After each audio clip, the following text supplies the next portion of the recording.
The last few weeks of the show, we've opened it up. The first thing we've had to talk about, we've had to lead with Eagles despair. Donovan, you were up this week. How are you feeling? You know what I'm saying? Listen, a win is a win is a win. I don't care if we played second graders. I don't care if we played the worst team in the NFL. We got it done. We're back. But you know what? We're going to keep it calm. With that being said, we do have people who are more down than Donovan has ever been. We're going to start off the show talking about Patrick Mahomes' injury, talking about the Packers' injury, talking about all the people that are the biggest losers this week, essentially. And then as you see by the title, we are going to put every single NFL Super Bowl contender into a tier list. Every team that's either in the playoffs or has a good chance of making it. It's kind of all the teams on the bubble right now as we're going into week 16. Should be a good one. You playing the skin flute? Yes. R.I.P. to agendas.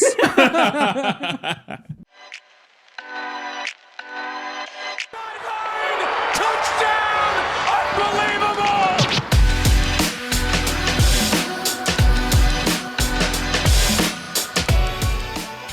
So, like I said up top, before we get to the tier list, we do have to start with some unfortunate news. We have to talk about two NFL injuries that not only changed this NFL season, kind of changed the landscape of the next maybe 3 to 5 years of NFL football potentially. I don't know if that's an exaggeration with some of these. Obviously, the biggest injuries you could possibly imagine. The best quarterback in the NFL, Patrick Mahomes, has torn his ACL. Got to get deep into that. We've been talking a lot lately about the downfall of the Chiefs. We've been saying last week that the dynasty's over. Now they're officially eliminated from the playoffs. And Patrick Mahomes has an ACL tear that will potentially affect next season. Yeah, this dynasty is done. And like whether or not, because obviously the main conversation everyone is having right now is like, wow, look how much he's like tracking with Brady, that even like the ACL injury happens in like this specific year of their career and they miss the playoffs, and then you have all this, and then there's like the second act of the dynasty that happens.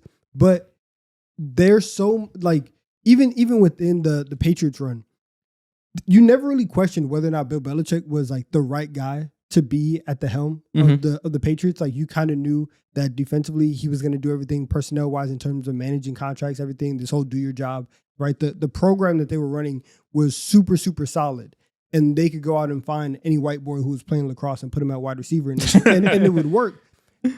It feels much different now with the conversation that we've been having around Andy Reid and trying to figure out like, okay, the last 2 years, Mahomes has looked a little bit worse than what he has, previously. He's had to up his usage. Like, I feel like this iteration of the Chiefs, if you're just comparing it 1-to-1 with the Patriots, feels much more up in the air in terms of where do we go for a second act. Oh, it's certainly reasonable to feel that way, right? Like, especially when you can't help but view the Patriots thing in hindsight. Maybe if we were 8 years old when it was first falling apart, which not even falling apart. They missed the playoffs. They didn't have quite as low a floor as we're seeing now with the Chiefs in terms of, I don't even know if they're gonna be 500. Like it's gonna be tough. I think that reloading of talent we saw the Patriots go through, getting a Gronk in the draft to ignite your second wind, getting an Edelman late in the round to ignite your second wind. Those are the type of moves that make it so we look back several years, even now, 15, 20 years on the line and say, oh, they barely lost a step. They just reloaded, right? Most teams don't do that.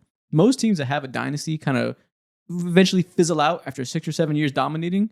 It just does that. It fizzles out. And you pretty much usually have to tear it down, or you're going to be a shell of yourself. You even look in basketball, the Warriors, right now, they're just a shell of themselves. They're still playing the same type of style. They've reloaded some ways, but they can't reach those heights because they didn't find a new Iguodala. They didn't find a new version of their stars that are old now. There's no guarantee that they find their Rob Gronkowski in the draft. So this might be the end. I mean, thankfully, as we speak currently, I hope like everyone just shuts this shit down right now. I think they're projected to get the 12th pick in the NFL draft, which is very, very useful, very helpful. They could grab up a fucking new tight end, whether it be tight end or running back, whether it be I think his name is Caleb Love or anyone of that nature. And on top of that too, shit, bruh, like this is just the greatest moment for. I'm not gonna say coaches, but more so fans, because now you get a chance to finally like rest. You don't have no more hope. You have no expectations, and now you can, similar to the Warriors. Hopefully, it's not the Warriors situation. The Warriors had an opportunity back in the 2020, 2021 NBA draft to fully re-up, and they had lottery picks. Chiefs are in the same situation scenario. Hopefully, they move a lot quicker and just completely tear down this philosophy. Look for someone who's a true X and go away from their old ways and. Maybe not even fully go away from your old ways, but at least like evolve your offensive system. a lot of the same conversations that we had last week in our episode, but this time around, everything just looks dire. Exactly. We talked about it at length as of late. They have so many holes in the roster. A lot of people are seeing the 12th position in the draft you mentioned and saying, perfect spot to go get a wide receiver, to go get a running back, get the guy from Notre Dame. There's so many flashy positions that people want to say that can be their Gronk, that can be their Edelman, get the second win like I mentioned. They are not in the position to only be taking glamorous positions, though. They have a lot of holes up and down the roster. Their edge room is not good. Chris Jones is the lifeblood of that pass rush, only getting older. Same thing with Kelsey, only getting older. And we've seen the receiver room kind of die as he kind of was no longer one of the more dominant players at his position. That's around the corner of Chris Jones, too. So they need to address the defensive line. Nick Bolton hasn't necessarily been the best player in the world given the salary. The linebacker room could use some additions. We know they lost Justin Reed. They lost McDuffie. They lost, not McDuffie, my bad. They lost Snead over the years. All these guys at one point when they were winning these championships with this stacked secondary, that has really dwindled down. Look up and down the roster. Outside of offensive line and quarterback, all the holes in the world to be addressed still in that draft. Yeah, and the good part with football and like part of the reason why they're here is because they haven't had those transformational drafts. But if you have a version of your 2024 draft that the Eagles had, where you're coming off of a 23 season that is like your defense absolutely sucks, you go and you change coordinators, and then it's the most like surface level way of like how to fix your dynasty. It's like, bro, just draft good players. Like just hit on your draft picks. But that really is like the only mode that they have right now. Yeah. And it's kind of interesting also that they could have had Mahomes even in this game, and just based off of like what the Chiefs have done this year, they could have very well been in the same spot they were down whenever he left. But 6-8, you might end up getting a top 10 pick. And so now you have this pick, you're gonna have a high draft pick. Presumably next year, if Mahomes misses times, which for the way that the Chiefs have operated, they've always been very conservative around Mahomes in terms of like his injuries and stuff. So okay, he's probably not going to start week 1. You're going to lose some games. That's the real talking point here. It would not be smart, I think. And if he's different, then he's different, right? If he's Adrian Peterson and he can come back in 6 months and then throw for 5,000 yards, then he is that. I don't know if that's like the smartest thing to bet on right now. Well, there's no way to know right now. Yeah. Because with these ACL injuries, obviously they're not the boogeymen they once were. They're not out here destroying careers like it did back in even 2011 with Derrick Rose, all the years before that. For decades of pro sports in every single league, an ACL tear was the death of an athlete. Now it's kind of the Achilles tear that has replaced that. So, logically he should be fine. Not a guarantee. And I think now the ranges of recovery are anywhere from 6 to 12 months, depending on the severity. Micah Parsons, who we're going to talk about soon, it was reported that he's going to need 9 months or so. That's what they're thinking about, given the state of the tear, what the surgery was like the next day, etc. I think we're still waiting to find details about Patrick Mahomes. Like you said, hopefully it's closer to AP coming back in 6 months because it's the cleanest break and everything goes well. Not a guarantee, though. And that definitely affects the entirety of next year, right? Because not only may he miss some games and you start off with some losses on the board, in a worst case scenario, does he come back 100% right away, having that whole time rehabbing? Like, basically the entirety of next year could be affected, I think. I can understand that, but going by the recent history, at least, remember back in, I think the year was 2022, Kyler Murray tore his ACL December 12th. He came back. He had surgery a month later, came back over the course of the year, and I think he showed up November 11th. Yep. Long ass time. That sucks. But also going back even further than that, there's Joe Burrow, who tore his ACL in 2020, and he injured himself November 22nd. He came back and he played. He played week 1 and he didn't miss any games. So recent history and even further than that shows that he should be A-okay because those guys came back just fine. Minus Kyler Murray, of course, he's like his own different player, whatever. But Joe Burrow looks completely fine.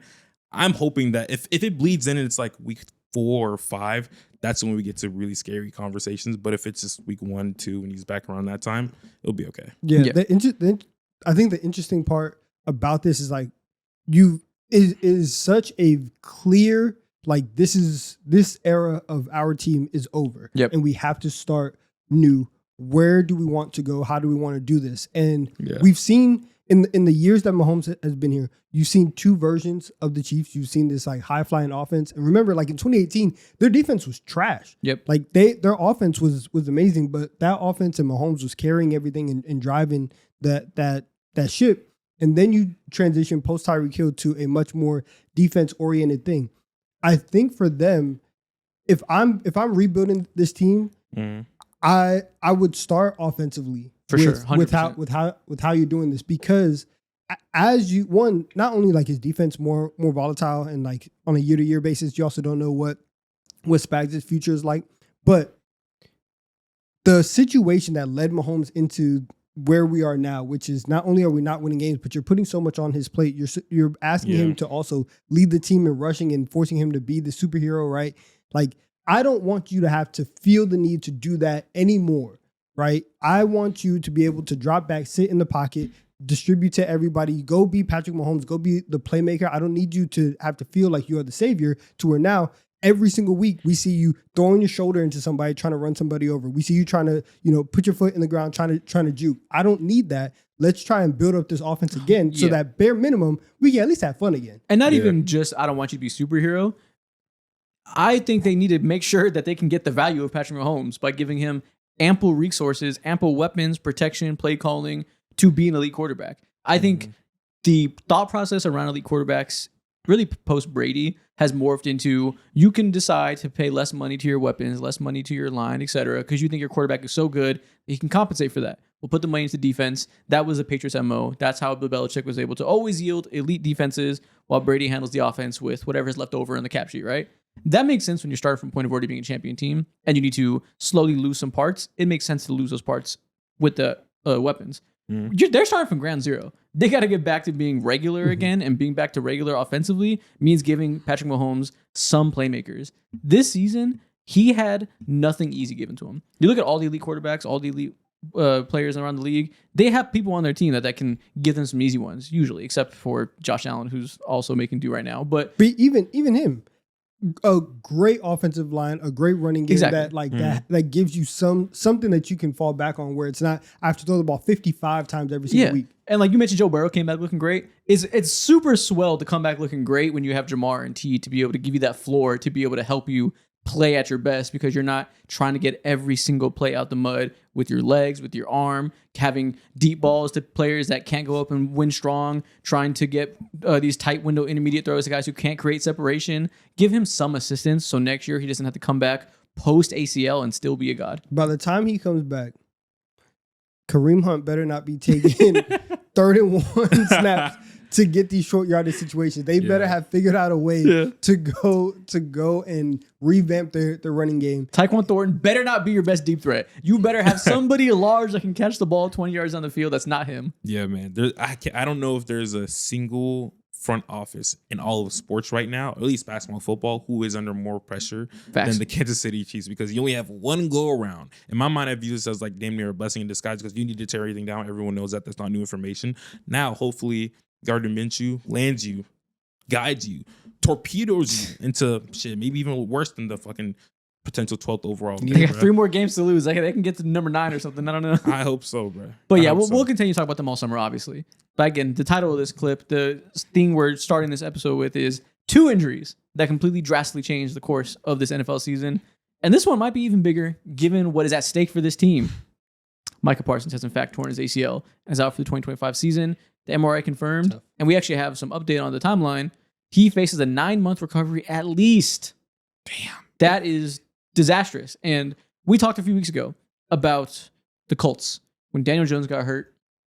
Oh my God. DEFCON 1. This is the worst case scenario. We gave up multiple first-round picks because we thought this was the year to go all in and try to win our division, make a run. We may never have an offense as dominant as we have this year with Daniel Jones leading it, right? Daniel Jones goes down. All that goes up in smoke. You lose your quarterback position. As an offensive-oriented team, you have no hope. This isn't quite that because you still have Jordan Love. So you still have the guy at the helm. You still have the ability on that side of the ball. We are damn close to that, though. Given the fact they also obviously gave up multiple first-round picks to go all in this year. And not only did they do that to go all in, Micah Parsons is a difference between them being very good and just not even very good, them being a regular good playoff team versus a contender that can really win the Super Bowl.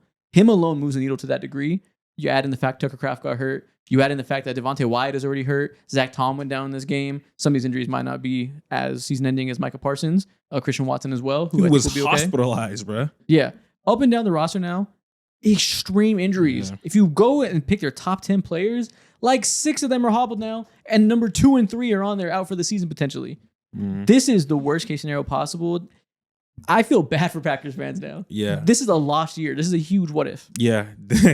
For me, very much, this is what you call it's plain and simple lost year because of all the names that's fallen down. And of course, like, you can wish for the best, hope for the best, hope the next man up mentality perseveres through. But that's just not going to happen because this position is one of the most impactful positions in the league. Before they played their first game, we were talking about how when they traded for Micah Parsons, we were talking about how this alters their entire fucking defense. This makes their secondary that was shakier already, at least last year, way better because of how much pressure he provides in the front.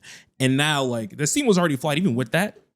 And now all your flaws are just there. And now you feel like a middling playoff team, a playoff team that be tough, but no one necessarily sees you going far. Yeah, like, they straight up had a good chance to win the Super Bowl before. Whether or not they're your favorites to win the Super Bowl, to each their own, right? But they were obviously in the conversation. You couldn't look at someone and say they're crazy if they think the Packers are going to hoist a Lombardi. There is no chance anymore that they win the Super Bowl. Like, in my mind, absolutely zero. And now that's hyperbolic. Anything can happen. As far as on paper, feels like they're pretty goddamn close to zero. Jordan Love, he needs to call up the representatives at Toyota and say, keep the promotion going. That's what it's going to take, because even whenever, like, preseason, I think I was the highest on the Packers out of all of us, and a lot of that was based on the idea that, like, hey, Jordan Love is probably ready to take a step forward, and he could probably lead this offense. And obviously, that was with a Tucker Kraft. That was expecting that Matthew Golden was really, really going to make an impact on this team. And you look at this offense, and it's still like this wide receiver room. Still a lot of good players, but no great wide receiver. You know who's emerging is that Christian Watson, who is now injured. Yeah, and so you don't have that. And I think, like, for them, I'm with you. I think they are at the point where you have to cross you're in the pool with everybody else. Where basically, to try to get to a Super Bowl, cross your fingers, hope you get the right matchups, hope that something breaks your way and you are able to somehow host a playoff game or go somewhere cold or whatever. But, like, see, that's real optimistic though. I don't even think they're in that range. I think Packers fans are having a funeral right now. If they end up getting the NFC North, that's the only way that they can get anything. I don't even know if that matters. Like, I don't know if there's a cross your finger and hope for the right matchup. There is no right matchup when I don't know what the Zach Tom injury is going to be like. If he's hurt and you have multiple starting linemen banged up now, while not having Tucker Kraft being your short area weapon, and Christian Watson is dealing with something that isn't going to be season ending, but is he going to be 100%? Probably not. I don't know. With that side of the ball already being in flux, and now your hope for an elite defense is completely neutered, I don't know if there's really any way the bracket could break right for them that they'd have a real chance of making the Super Bowl. Yeah, it's a triple homicide. You lost one of the best tackles in the fucking league, and on top of that, too, you got nerfed on the defensive. I don't see any way. Now, the next 3 games, they play the Bears, then they play the Ravens and the Vikings. You're right. They have a favorable schedule, I guess. It's not bad, but it's not a walk in the park. And even if it is a walk in the park, you're getting ready to get hammered once you enter the park. Triple homicide, man. This is I just named so many players that are injured. I've never seen this level of injuries happen to such an important players on teams before in my life. In such a small this is, like, truly devastating for Packers fans. Like, this was your year. Like, everything was shaping up so well. Jordan Love has clearly leaped into being a top 10, no debate quarterback, I think, this season. Like, he is clearly ready. Tucker Kraft was having conversations as the best tight end in the NFL. Micah Parsons in conversations outside of Myles Garrett for best defender in the NFL. Everything was going right for you. This sucks. Hey, man. Sucks to suck. Football's crazy. Yeah, it's awful. At least, like, for them, the only good thing is that, like, you obviously, like, you still have Jordan Love and your team is not completely nuked. And so it's not like the value that you're giving the Cowboys with those first round picks is going to drastically change. Like, it's not like these picks are going to go from being, low to mid 20s into now, oh no, you're going to give the Cowboys a top 10 pick. They're probably still going to be in that range, right? They're still a playoff team. That's probably the only silver lining in this is, like, at least we kind of avoided that, but it's still not great that you need to kind of, like, rebuild or retool, try to still fortify everything on that defense so that it's not just based off of Micah in terms of your ceiling, and then you don't have those options. Yeah, you still need to get more DBs. Like, it's great that you've had these guys rise from the ashes and give you really, really respectable cornerback play. Like, shout out Nixon's development this year. Outside of him, I don't want those guys to be starting for me next year. I would like to be able to have a stronger outside cornerback at number 2 next year. Having a first round pick would be real helpful for that. And obviously, you can deal with that downside of not having that when you have a real chance of winning the Super Bowl. Now that you don't, you're just going to have a long rest of the season where you don't feel like you have hope, then a long summer where you know you're not going to get one of the top guys. Yeah, this is much worse than the situation happening over there in Kansas City. Like, he'll be back. You have at least the opportunity to revamp through being gifted a top 10, 11, 12 pick or whatever it might be. This is like dead in the middle of what should be your quote unquote run to the Super Bowl. And it's reported that it might take 9 months as a recovery time. So you don't even have the hope that, Mike will be back week 1. We'll be ready to go right away. He might be. No. Might be. I doubt it. That's like not on the low end of the recovery time. That's just recovery from the ACL. That's not getting into game shape, all this stuff. Like if that's a reported time, that sounds to me like it'll probably bleed into the season at least somewhat. Yeah. I feel so much more shakier about someone like him coming off of ACL tear because obviously he's like way more of an explosive player and he turns out all these types of awkward angles. It's just not good at all, man. Terrible news. R.I.P. R.I.P. R.I.P. a championship. Not window because they can be back next year, but R.I.P. a championship run this year potentially. Yeah. Yeah, man. That's sad. Yep. Tough. Now, with that being said, let's shift away from doom and gloom. Let's shift away from the saddest teams in the NFL. As you see by the title, we are here to put every single NFL contender into a tier list. Now, contender, I decided to be a little bit liberal with what that means. This is every team that's going to be in the playoffs or still has a chance of making the playoffs. So there's 19 total teams here. If some of them you don't feel like they're real contenders, you can breeze right through them. But we have the categories of one of you should win, being in the top tier.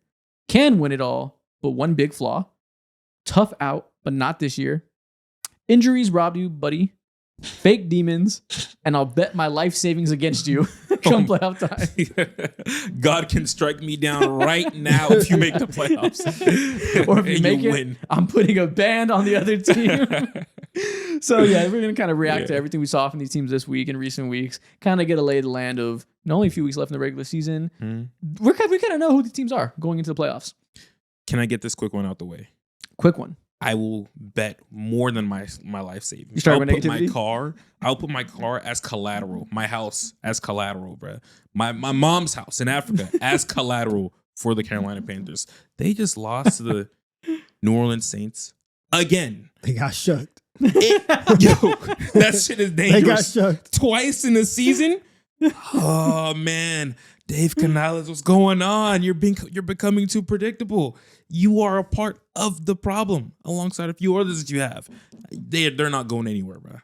Yeah, they're on here because they still have a chance to win the division. It's kind of remarkable how they were gift wrapped an amazing chance to win this division with the Buccaneers losing on Thursday. Then you go out and you blow it in this regard in a game in which you should have solidified yourself. Oh, I said that crazy. Should have solidified yourself as a real I should be in the playoffs caliber team. To blow it like that, it's just crazy. Listen, I'm with you.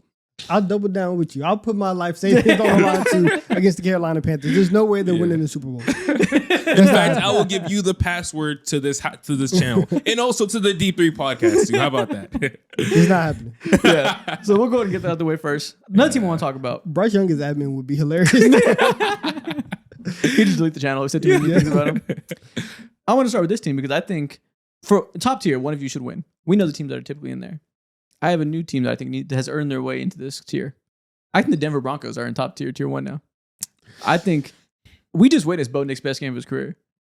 Easily. Dude, Bo Nix just lit the fucking Packers up. It was crazy. I feel like we've said this line. I just witnessed Bo Nix play the best game of his career at least 3 or 4 other times this season. Yeah, I was talking about this. This is the third game. So we had the game against the Giants in which he had the fourth quarter where it's that was crazy. But that's just it was a crazy fourth quarter. A weird meltdown on both sides. The offense did a lot of yards after the catch action to make that comeback. It was whoa, salute. But, it's crazy having a quarter turnaround like that. And I forget who they played a few weeks ago. We had this conversation where we said... They played the Chiefs. It was a Chiefs game? Yeah. Okay, yeah. Oh, yeah. He made that really clutch throw at the end. We were wow, this is a good game. That was a good Bo Nix game, but it wasn't mind-blowing to me. It was step in the right direction. This is the best game you played this season because you've had some serious stinkers this year in which you played one of the worst quarterbacks in the NFL early in the season. This was the first game where... the idea of star Bo Nix that Broncos fans obviously believe in because how could they not? They're Broncos fans. It really came together in this game. He was using his mobility like he always does. But I feel like usually when you use mobility, it's to scramble, pick up first downs, get the extra yards, which is a real plus value of his. This is the best game I've seen of him this year where he's using his mobility to create opportunities to throw it down the field. And obviously he did what he always does. He's an accurate quarterback at the short stuff that they do. His biggest deal isn't accuracy. It's vision over the middle of the field, being able to stand in the pocket with normal footwork, not this fucking weird shuffle stuff he normally does when pressure gets serious. That was better, especially after Micah Parsons went out. He stood in there with confidence, accessed parts of the field he doesn't normally do with and without scrambling to create a second windows. This was by far, to me, the best case scenario that if he plays like this for the rest of the season into the playoffs, they have as good of a chance as anybody to win the Super Bowl. Yeah, they're going to go into the playoffs with the best unit in the conference With their defense. With their defense. Yep. That's like on any side of the ball. That's going to be the most dominant. Well, unit. the Texans have a debate for that. It's a debate. I honestly forgot that they were in the conference for quite a Top second two, though. Top two. because I will take the Texans defense over them. Mm-hmm. But on any day, a majority of the time, unless they are playing the Texans, you're going to have the more dominant unit on that side. And the requirements of what Bo Nix needs to do in order to support a defense like that, it's not high. But I don't even care about that.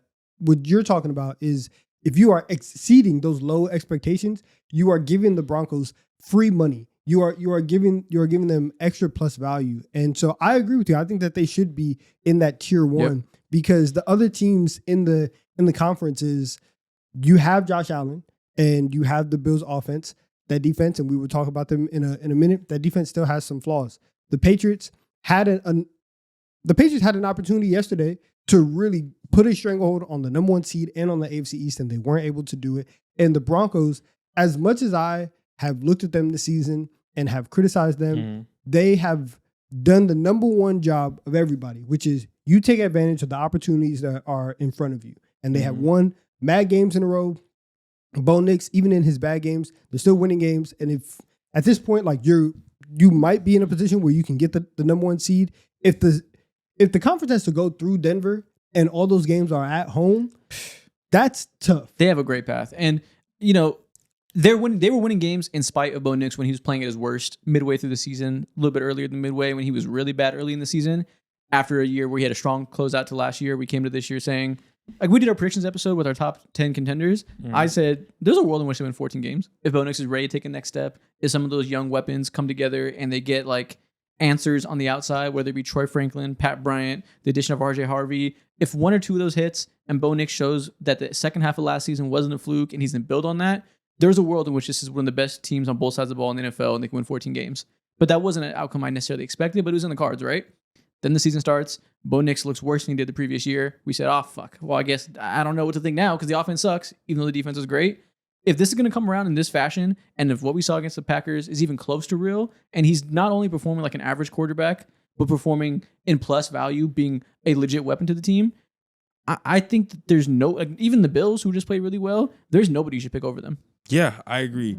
Minus the Bo Nix side of this conversation, of course, has been like superb, great. He's been getting better every single week as days go on. His pressure to sack ratio is one of the best in the league. We already had a lot of those conversations, but aside of that, and also the defense too, which is just more than anybody can ever like desire, is the fact that their offensive line, elite, one of the best in the league. And on top of that too, one of my favorite talking points about the Broncos is because it's, you know, me personally, I am one of the best beneficiaries of that. Is because RJ Harvey, who coming into the year, no one really viewed him as the RB1 or whatever. And now, up until this point, of course, to injuries and all that, the room is now clear for him to continue to dominate like he has been doing over the last few weeks. So when you have an elite defense, great offensive line, your back is not, I'm not going to say elite just yet, but he is certainly ascending. Everything is going towards your favor, and no one will want to fucking face you. Yeah, so clear tier one. As long as Bo Nix is playing like this, it might even be favorite. And we'll see. You know, there's been a lot of bad, a lot of good. Like, he's obviously as a average-ish quarterback who, we were talking in our group chat earlier, and I did rough rankings of who I feel like right now. I rank Bo Nix at number 19 in the league right now, which is, you know, around the tier of being the mid quarterbacks. He's going to have ups. He's going to have downs. All he has to do is string together these ups like you just saw last game for 4 weeks when it matters most, and this team could have a trophy. Yeah, they could. Now, would it also shock me if Jeez. would it shock you? Would it shock you? No, of course, if he plays poorly and it goes the other way, no, not at all. Which is why That's it. a couple weeks ago, And that's my only question is let me just pose the opposite, just that. Just 100%. ask. No. Like, Bo Nix is still not the point where we can bank on him being And good. it's honestly not even about him specifically playing bad. Now, if he does play bad, then obviously, like, I do think that the offense will play bad as a result. But there's been games where just in general, this offense has kind of been stuck in the mud and hasn't been able to do anything. The one good thing for them is that they don't have to, especially right now, they do have the 1 seed. They don't have to go anywhere. Playing in Denver is a good home field advantage, as we're probably going to hear for the next 5 weeks about how high it is up there. So they can do it, but when you have like the people that would really, really test this Broncos defense in terms of having guys on the outside that can challenge Riley Moss, that can, obviously go toe to toe with Surtain, or a mobile quarterback that can really use his legs to threaten them. The top guys that can do that. Cincinnati, they're not going to be in there with T and with Jamar. You know that the Chiefs are not going to be in there. The Ravens are frauds right now, and Lamar hasn't looked the same. Keon Coleman and the Bills receivers eating cookies. 11 Keon Coleman. Cookies. Exactly. They're eating cookies. This conference really is like, unless Josh Allen goes Super Saiyan, or unless the Patriots are legitimately that caliber of team, which I feel like, especially right now, we're still trying to figure that out. They should be the favorites in the AFC. For sure. And let's just throw who should be the favorites in the NFC right now. The Rams are still in the top tier. Not much to be said there. We've been glazing them all season. Puka keeps dominating. Devontae Adams has a hamstring injury that right when the game ended, he said, not looking good. Don't know yet what the update is there. Maybe it's bad. Maybe it's not as bad as they hoped. I mean, as bad as they thought. We will see. That's obviously going to be a deciding factor coming into the playoffs. But we have several weeks until then. I'm assuming he'll be fine. Assuming everything will be as expected, they have as good of a chance as anybody of winning the NFC. Yeah. The tough part for them is that it's a short week, and you have to go to Seattle this Thursday. Yeah. To play them. And if Seattle is able to get that game, and they now get the inside track on the NFC West, like, you can go, especially because there's 3 NFC West teams in the playoffs right now, and the Niners keep winning, which is also insane. Mm-hmm. You can go from number 1 seed to number 6 seed very quickly out in the NFC. So not having him for this game is going to be very tough. You mentioned Niners. Let's go ahead and fill out this tier that I think they belong in. That is headlined by the Green Bay Packers. Injuries robbed you, buddy.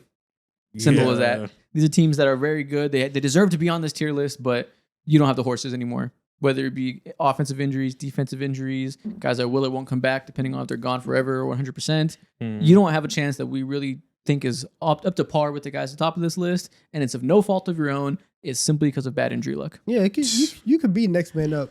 Losing multiple All-Pros, you just can't replace that. Yeah, so the Packers, I'm sorry, man. Yeah. We'll see if Zach Tom comes back. Micah alone kind of ruins you in this conversation. Add on Tucker Kraft. Add on every other injury. Devontae Wyatt, not looking good. What do you guys want to do with the Colts? They're also in that tier? Yeah. Sure. Yeah. Daniel Jones is gone. Daniel Like, Jones. it's just like... If Dan Jones is here, you'd want to put him in fake demon category. I know you would. Maybe. But, thankfully, they get to duck the I was smoke. going to ask to have that conversation because we were seeing them falter a little bit. I would have before. said tough out, but not this year at the worst. I wouldn't have said fake demons. I wouldn't have called them fake demons. You know my game. And you know what? I get to my spots. I've I seen take your my film. jumpers. That's what it is. I've seen your film. But yeah, QB's gone. They just don't have a chance. I mean, shout out what Phil Rivers did. Couldn't throw the ball for more than 10 yards. 16-point score. It's pretty respectable for a 44-year-old with the biggest gut I've ever seen. Pretty respectable. I was fucking dying when the reporter asked him, "How much do you weigh?" And he's like, he was just giggling, bro. Completely He's like, evaded that question. You know as well as I do. Who's to say?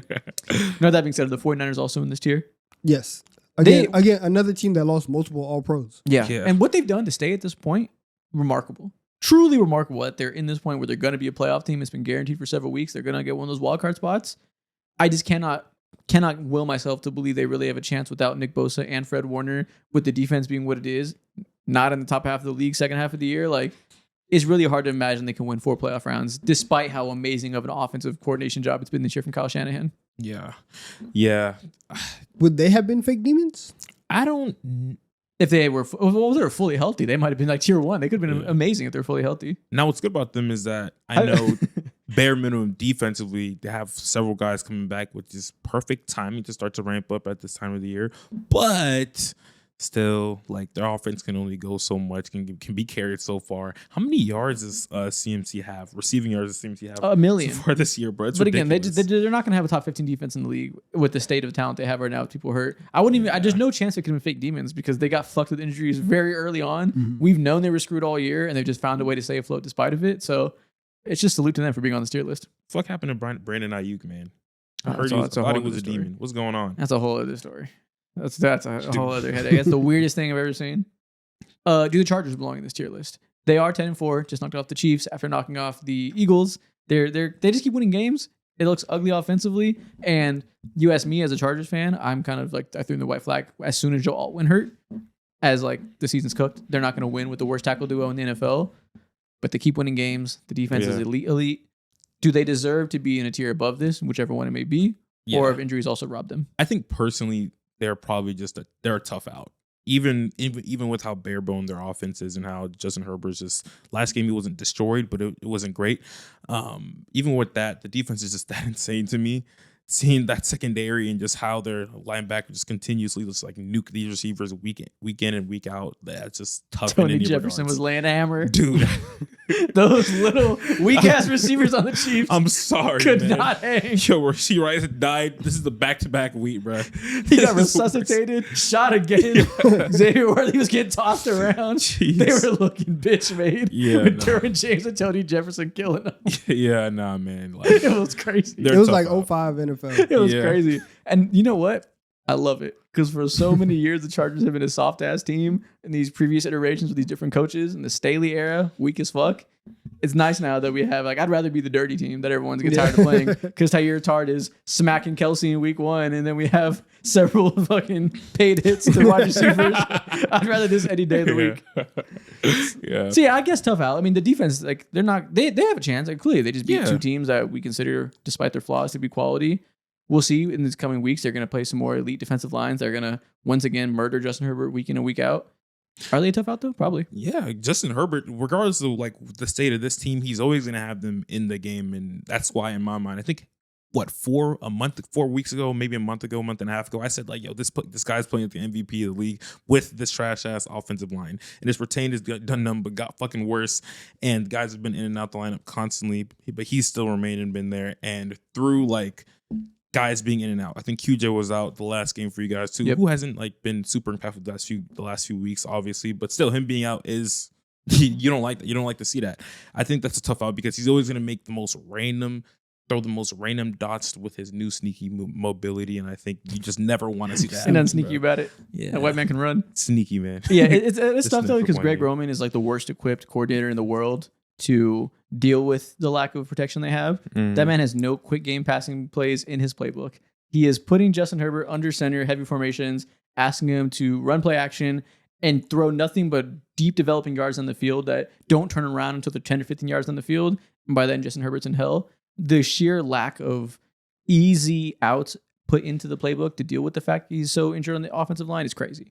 Like most of the teams that deal with this get the ball out of their hands very quickly. Lots of breaking routes at the sidelines. Lots of stuff attacking the flats, stretching the defense side to side. Greg Roman just has never seen that a day in his life. Yeah. He said, nope, business as usual. He is the worst right now. I hate this guy. If the running game was completely like desolate and dire, then I'd be like, okay. But thankfully, Kamani he's kind of a dude, and Amari Hampton's not trash too. So yeah, so tough out, but probably not a year because you don't have your tackles. If they had both their tackles though, man, this is the year. This could have been the year that they make a run because they could be filthy if they had a good offensive line.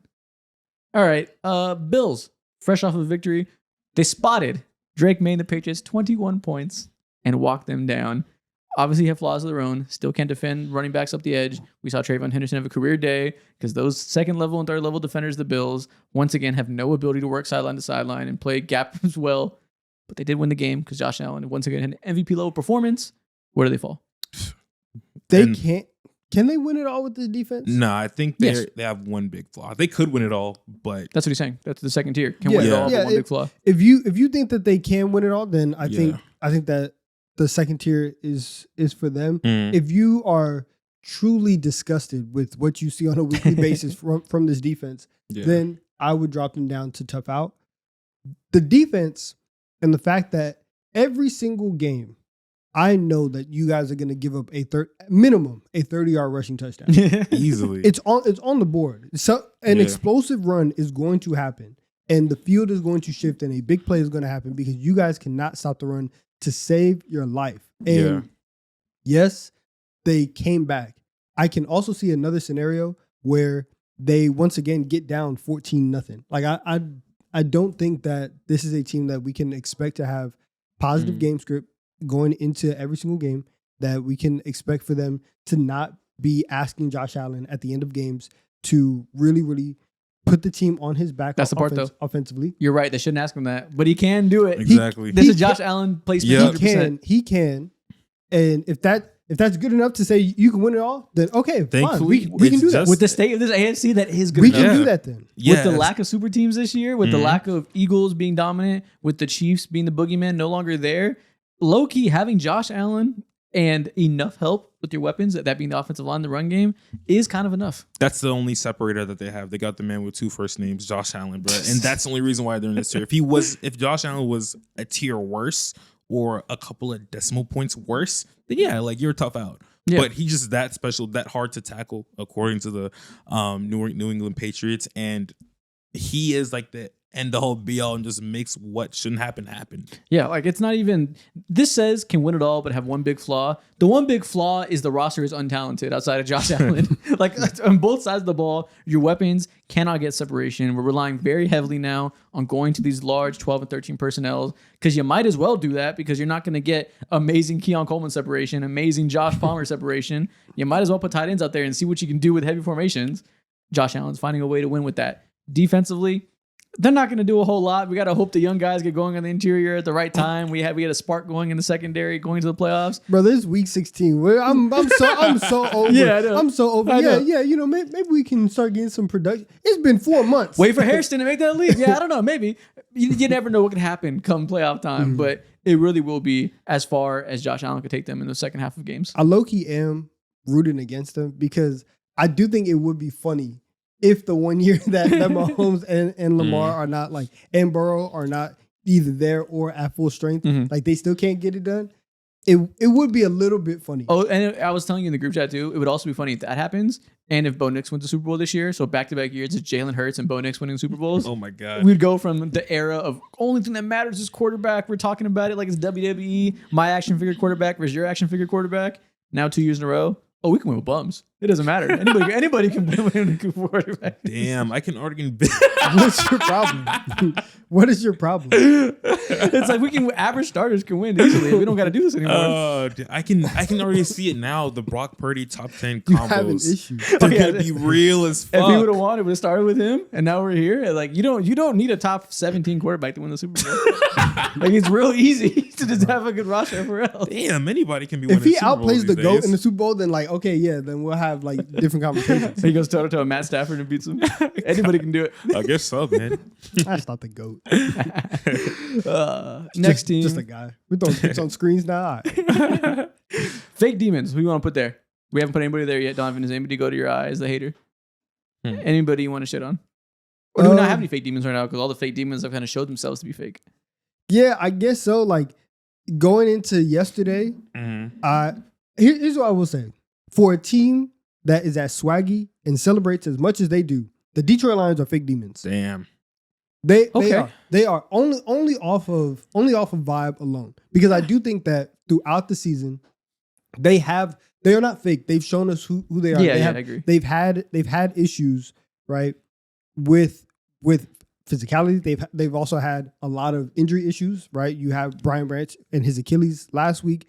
Kirby Joseph has been out. They just said that he had a setback. He might go to IR. Like you are once again having a year where you are going into the depths of your practice squad and signing guys off the street to go play defense with you. And offensively, when it looks great, Jahmyr Gibbs is running for 250 yards. When it's not, he is getting bottled up for 10 carries, 45 yards. And that run game is very, very inconsistent. And shout out to them because Amon-Ra and Jameson Williams were really able to produce yesterday. They left a couple plays on the field, but they were the driving force of that offense.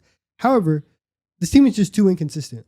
But I still see Amon-Ra with the podcast. I still see I still see Terry and Arnold with the podcast. All three of them, in terms of Amon-Ra, J-Mo, and Jahmyr Gibbs, all had brand new first down celebrations yesterday. Nice.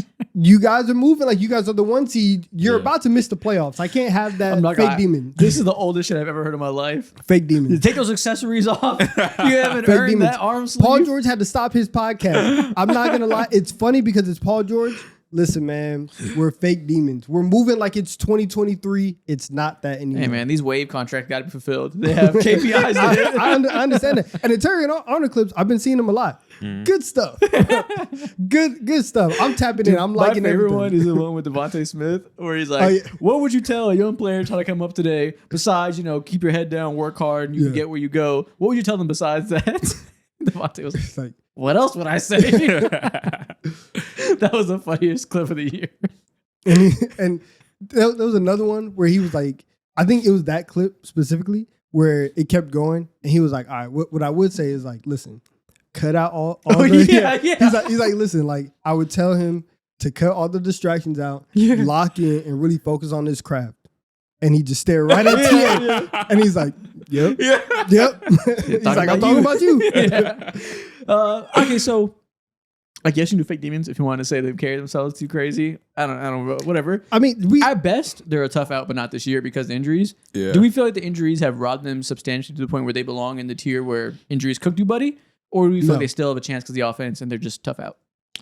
I feel like they might have a chance. Because I want to put them tough out. The not this year or one big flaw, their secondary is just cooked.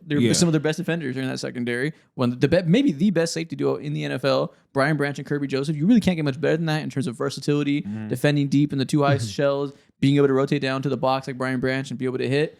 Those guys being gone, like you're neutered, you're cooked. It's so we can't say injuries robbed you. However, there were games this year that even with the people who were in there, they had opportunities to go win games and they couldn't. Then they're tough out, but not this year, buddy. We got to call somebody fake, man. They might embody fake demons, but I feel like there might be another better one. There might be another better one. Yeah, I don't know. I don't know if there's any fake demons this year, but we'll see. Next up, Jacksonville Jaguars coming off of yet another ass whooping in which Trevor Lawrence looks like a star quarterback for like the fourth week in a row. Granted, they're playing the opposite of a murderer's row of defenses. They're beating up on the worst teams in the league, but my God, are they beating up on them? They just destroyed them. Trevor Lawrence is kind of doing a lot of what we saw from early season Herbert and why he kind of made another leap, moving with his legs, creating opportunities for secondary passing windows, slinging it down the field, isn't making the boneheaded mistakes, playing well under pressure. Obviously, everything else is clicking at the right time with Liam Cohen, bringing in Myers to have a set of hands that won't drop the ball, which has been helpful. Defensively, they've been up and down, but pretty much up for the most of the year. This is a good team. They are. And for them, I would go tough out, but not this year. Okay, so they're 1 year away from being a year away. Yeah, I do. And I believe that. And I think that especially for this year, like, and you've seen the defense, even with a couple of lows, like when they haven't been as great as they were early season in terms of creating turnovers, because that was ridiculous. They're getting 3 and 4 turnovers every single week. Devin Lloyd isn't the greatest interception linebacker of all time. Yeah, but the last couple of weeks, you've still seen them be able to create multiple turnovers. They still have had a couple games with 2 turnovers or 3 on the high end.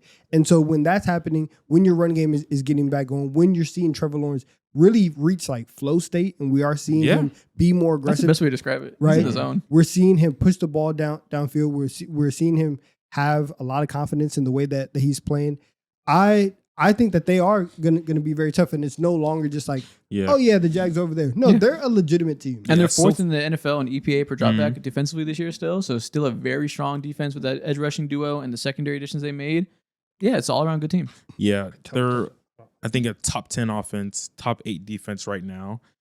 I wish we delayed this episode in this section for them until next week, because next week is the ultimate litmus test. Anytime they face, at least over the last, 6 or 7 weeks, when they face a true contender, just belt a fucking ass every single time, except for the Chiefs, of course. But next week they face the Denver Broncos, and I am wildly curious It's to gonna be a see good what the fuck happens. If they beat them, whole world is on notice, and they just got added into actual contention status, or at least tough out status, which is what you guys are giving them right now. But if it was me, I don't know why, but I just want to give them fake demon status currently. You just want to hate.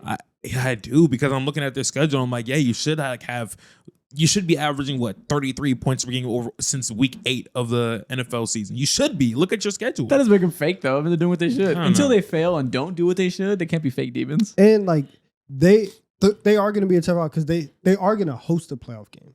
Sure. Well, listen, we'll They see. should. They should. We'll Yeah, see. they should. We'll see if Houston somehow like finds a way to. Yeah. I mean, they're right there. So it's not even somehow. But Yeah.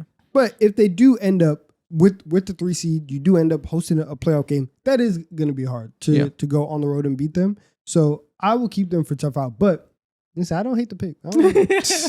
He's just dying to put somebody in a fake Because demon. we got to use everything. Like we put these tiers here for a reason. Yeah, we'll see though. Maybe Somebody that's- is a fake demon. I put fake demons because I just knew you'd want to do it as a tier for you, and here you are fucking itching to put someone there. Because I honestly feel like the Chargers, Herbert's too good to put them in fake demons, and like he can elevate everybody else. The Lions and yesterday really was a little bit disappointing watching Detroit and watching the Lions, seeing them beat up double digits in that game and then squander it towards the end. Like, Would you have a better day if I put the Lions and fake demons for you right now? You know, that's very fair because also Probably. too, I think there was like 14 points. I'd smile right now. Okay, here Yeah. you go. Let's put a smile on that face. I'll put him in fake Sure. demons just so Donovan can have the hater itch Bro, and they doesn't have to only- start fucking clawing his skin off. They only lost by 7, but it felt like it was like a much bigger gap in that game than what the scoreboard actually reflected. So I'm fine with that. Okay, there you go. Lions are fake demons just because we had to get some hate agenda off. Somebody has to die for your sins.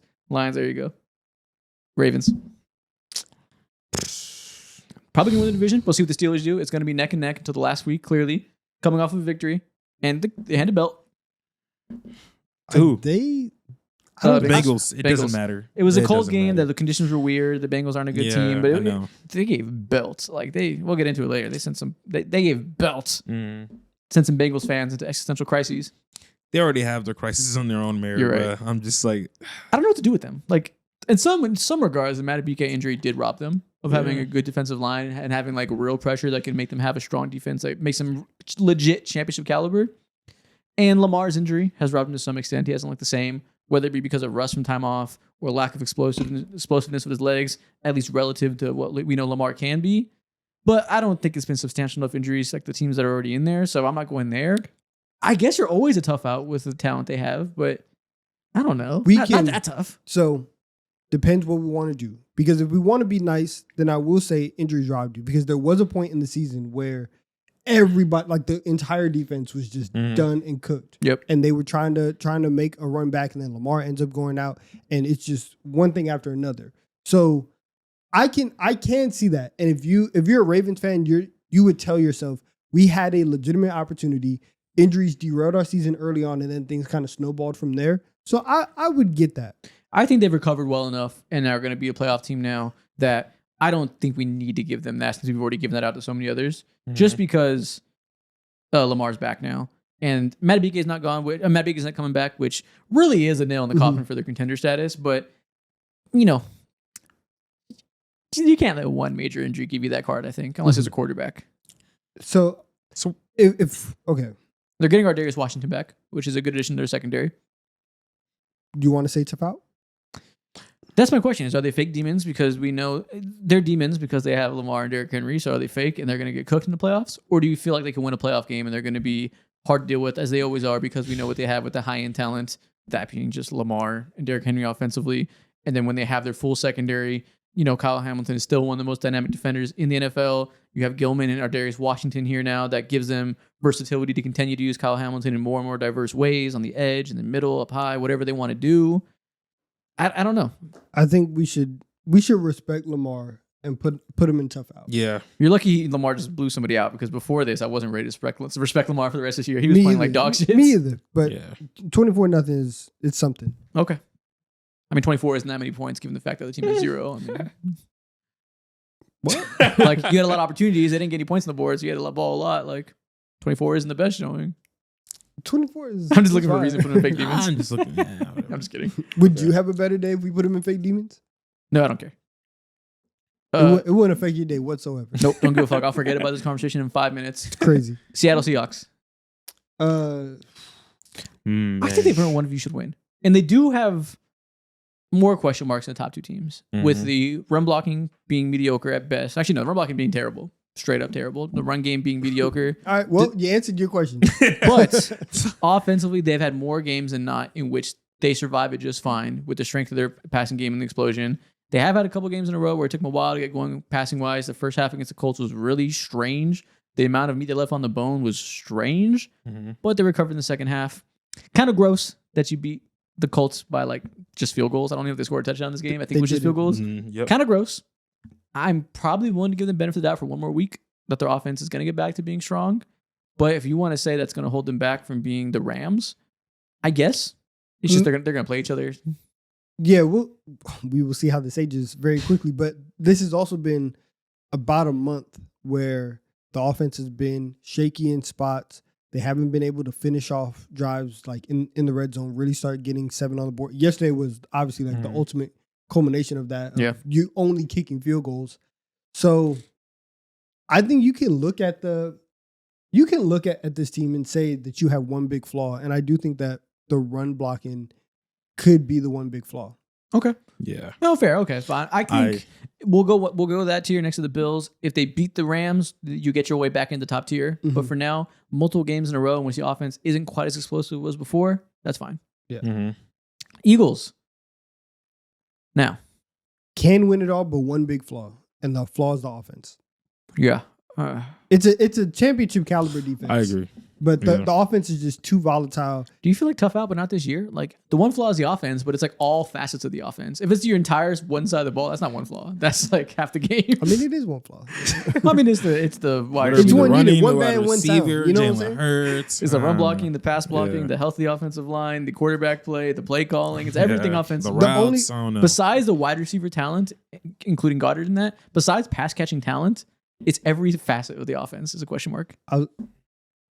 Yes, but if I don't know if you can yes, but that. They are, because they are still even across the board, they are still more just talented on paper than a lot of other teams. Yeah, and so I do think agree. that there is a floor with them that is at least on par with some of the other teams. Yeah, I agree. They're a clear tier ahead above the tough out teams like the Chargers, Jaguars, and Ravens. They just don't have the level of defense and talent. They got beat by the Chargers. Like, I know, but and that's not to say I think the Chargers are better, but that's just like, are they? Can we still say they're a clear tier above when like they just keep playing down to teams that we're saying they're a tier above? Maybe they're in that tier. I don't know. I don't know. I think we're good. I'm just looking at on paper, the defensive talent just doesn't make any sense on this team, bro. I mean, and the Chargers continuously hobble their way into wins. There's nothing like necessarily uber convincing.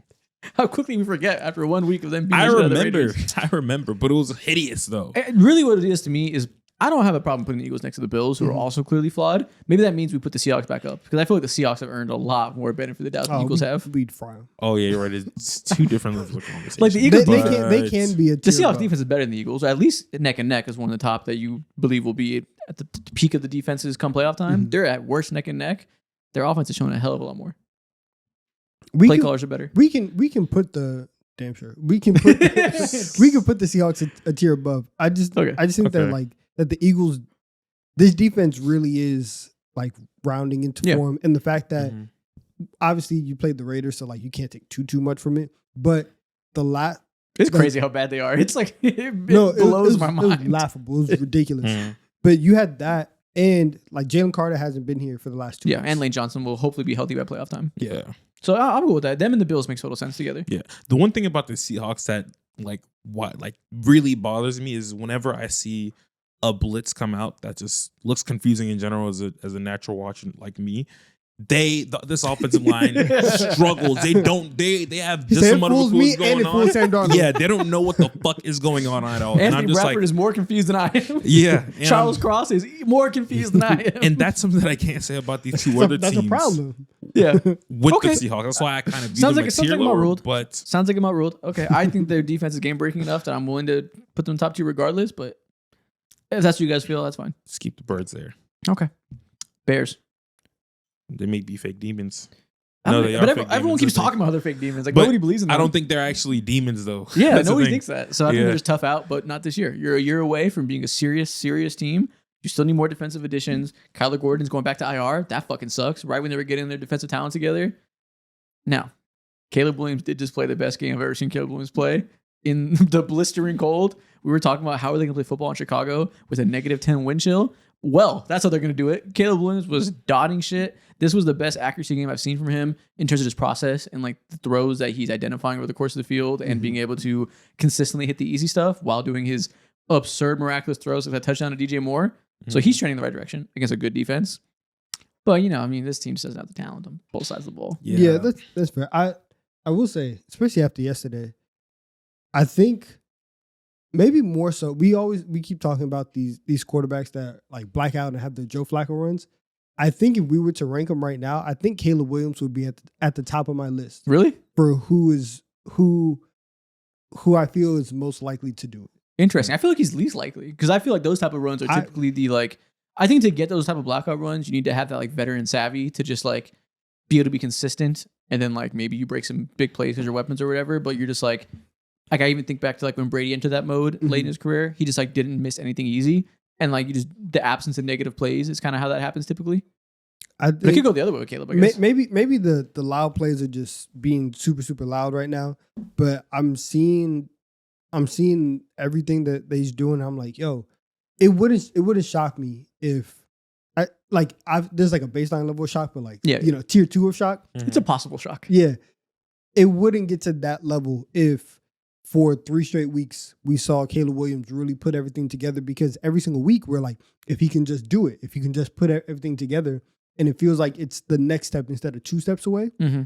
So if he had a little Joe Flacco moment, it wouldn't be like, it also wouldn't feel like a Joe Flacco moment. Yeah, it would be the opposite. Because it's Caleb Williams and because he was the number 1 overall pick, it would feel like a coming of age moment or like solidifying your spot in the league. But I wouldn't be shocked seeing it. Yeah. He's on track to have a second half of the year ascension. That happens a lot. Happened with Bo Nix in his rookie year. This Caleb's rookie year under this coordinator, and apparently, by all accounts, his rookie year was completely lost. So it stands to reason that the last 7 games of the season or so is when he really hits his stride and going to the playoffs. When they might host a playoff game. So stands to reason he could have a big run, but also very possible that he doesn't for clear reasons. Mm-hmm. Patriots. What do we do with the team that still might win the AFC East? The Bills are right behind them. I think it's still the betting favorite to win the division. Will host the playoff game. The talk all year has been they're taking care of the business with the 4th place schedule, doing what they should do. It would have been real nice to see them just actually belt the Bills like it seemed like they were going to in the win of 21-0. Kind of shut that shit down. They did not. They got hawked by the MVP. Where do we do with that now? Because we know what they're capable of. We know Drake May is playing at MVP level. But we know there still is roster deficiencies. Yeah, I think I love the way you worded that, because all these moving parts and pieces like Stephon Diggs and whatnot, and all the outlier pieces that they got on both ends, it simply didn't show up when they were faced with, I'm not gonna say actual talent, because the Bills defense is a fatal flaw. We put them up there for a reason. But this is the first time where, well, it's the first time obviously, but one of the few times where we've seen this team actually testing what felt like a damn near playoff game to me. Yeah. And what everyone was saying like actually happened. So what are you alluding to? Could they be fake demons? I don't want to. I don't want to Okay, think so what that. makes a fake demon? What is a fake demon? What is this category for? You have to have the outward appearance of a demon. Yeah. Okay. Is one. So one of the top records, and people have to respect it. The Bears, nobody respects it, so they're not fake demons. Mm-hmm. People have to. There has to be a large faction of people that believe you are what your record says you are. Do we find that to be true with the Patriots? I think people do believe that, okay. And that's powered by the Drake May MVP case. And that's my question mark. Is Drake May legit being a top 7 quarterback in the league right now? That's like real, stamped 100%. Is that enough to keep them out of fake demon talks? Because he's just that guy. Time will tell is the real answer there. Time will tell. However, what do you want to bet on? That's what I'm asking. If you put him in fake demons, you're betting that Drake May is not ready to carry a flawed roster and make them be as good as the number says. Or you say can win it all or even tough out, and you're betting that Drake May is ready to carry in the playoffs when the talent deficiencies really shine. Listen, the numbers say, especially going into yesterday, the numbers said that was the best team in the conference, that they were the number 1 seed, and the road to the Super Bowl had to go through New England. I don't think that that's the case. I think that I think that if they play Denver, I think I might pick Denver if they played them. It's tough. I'm It's still tough. unsure how I feel about that, but Denver would probably get my early lean. We've seen them against Buffalo now. You had spot them 21 points at home and to not You got walked down crazy. to not be able to do that and then have an opportunity to you had the ball in your hands, 2 minutes to go win the game. Couldn't get anything off. Nothing off. If yesterday is the biggest data point to pointing at them and saying you are fake demons. Yeah, but one game versus a whole season. I understand, but it feels mean. Even if you want to go, even like some of the wins, you want to go to like the Jets win on Thursday night.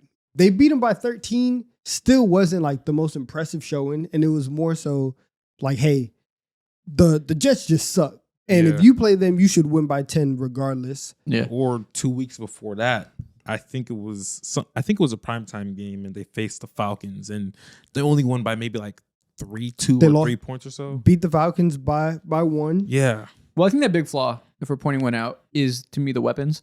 I think if they enter a game against the Broncos and Mac Hollins is getting pushed into the stands by Pat Surtain and Riley Moss is up against whoever's on the other outside with Stephon Diggs in the slot, getting pressed and getting punched by Hufanga, like I could just imagine a scenario where nobody's getting open. Drake May's really having to force it, can make a mistake or two. Like at some point you need help. It gets to the Patrick Mahomes conversation that he's not in that scenario right now. The ecosystem's a little bit better than that.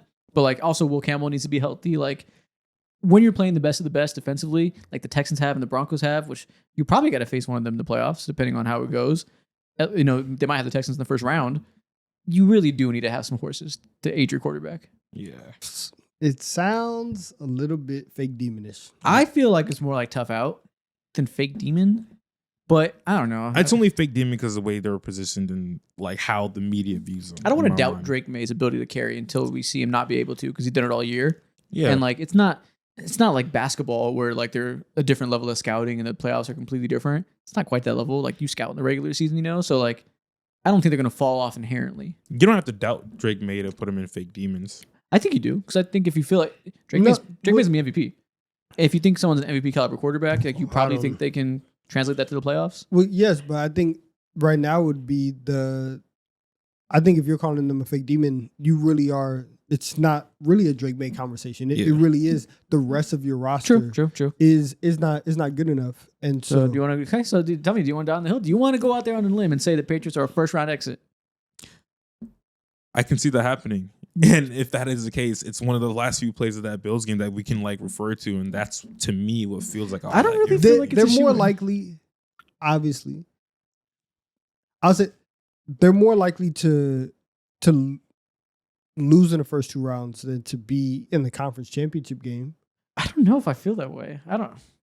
This is the hardest. This is a very hard thing to predict because we just like haven't seen this version of the team before. Mm-hmm. If the playoffs started today, they would play the Texans. I think That's right? tough. Yeah. The 2-7. Mm-hmm. That's a hard ass game to win, dude. What wide receiver you trusting on that team, man? Shit.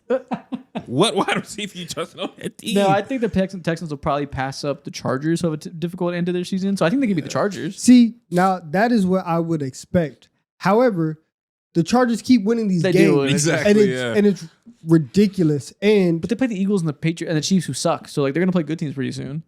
the Broncos in week 18, like that's a lane where like maybe the Texans can jump over that because the Broncos are still gonna need that game to I think solidify the 1 seed. I So agree. you'll be playing those things. I think right now, I'm sorry, you haven't proven anything. Fake demon. Oh my god. Okay, there we are. We're down in the Patriots. It feels bad because I like them, yeah. but it also is like feels fair to put them in. I fake would demon. say tough out, but this isn't your year. I think they're fake demons. Yeah. I feel like y'all are describing a tough out, but this isn't your year. I don't know if I have the vitriol to say fake demons, but again, I'm outvoted. This isn't my tier list. Texans. Low key. Tough as fuck. Low key, I think they can win it all given the state of the AFC. I don't. I don't know how different they are than the Broncos in terms of why we think they could win. Obviously, the Broncos are better offensively, have better protection. The protection for CJ Stroud has gotten better as the year's gone on. They've reconfigured the line. I think there's a world in which they get things going and they protect him. Him and Nico Collins have a good little run. I think they could be in the conference championship game. And if I think you can get that far, I damn sure think they have a chance of beating the Broncos. I damn sure think they have a chance of beating the Bills. I mean, they already did it. Yeah, like I mean, again, in a playoff setting, like their defense is so dominant right now that I feel like it could be a Joe Flacco moment.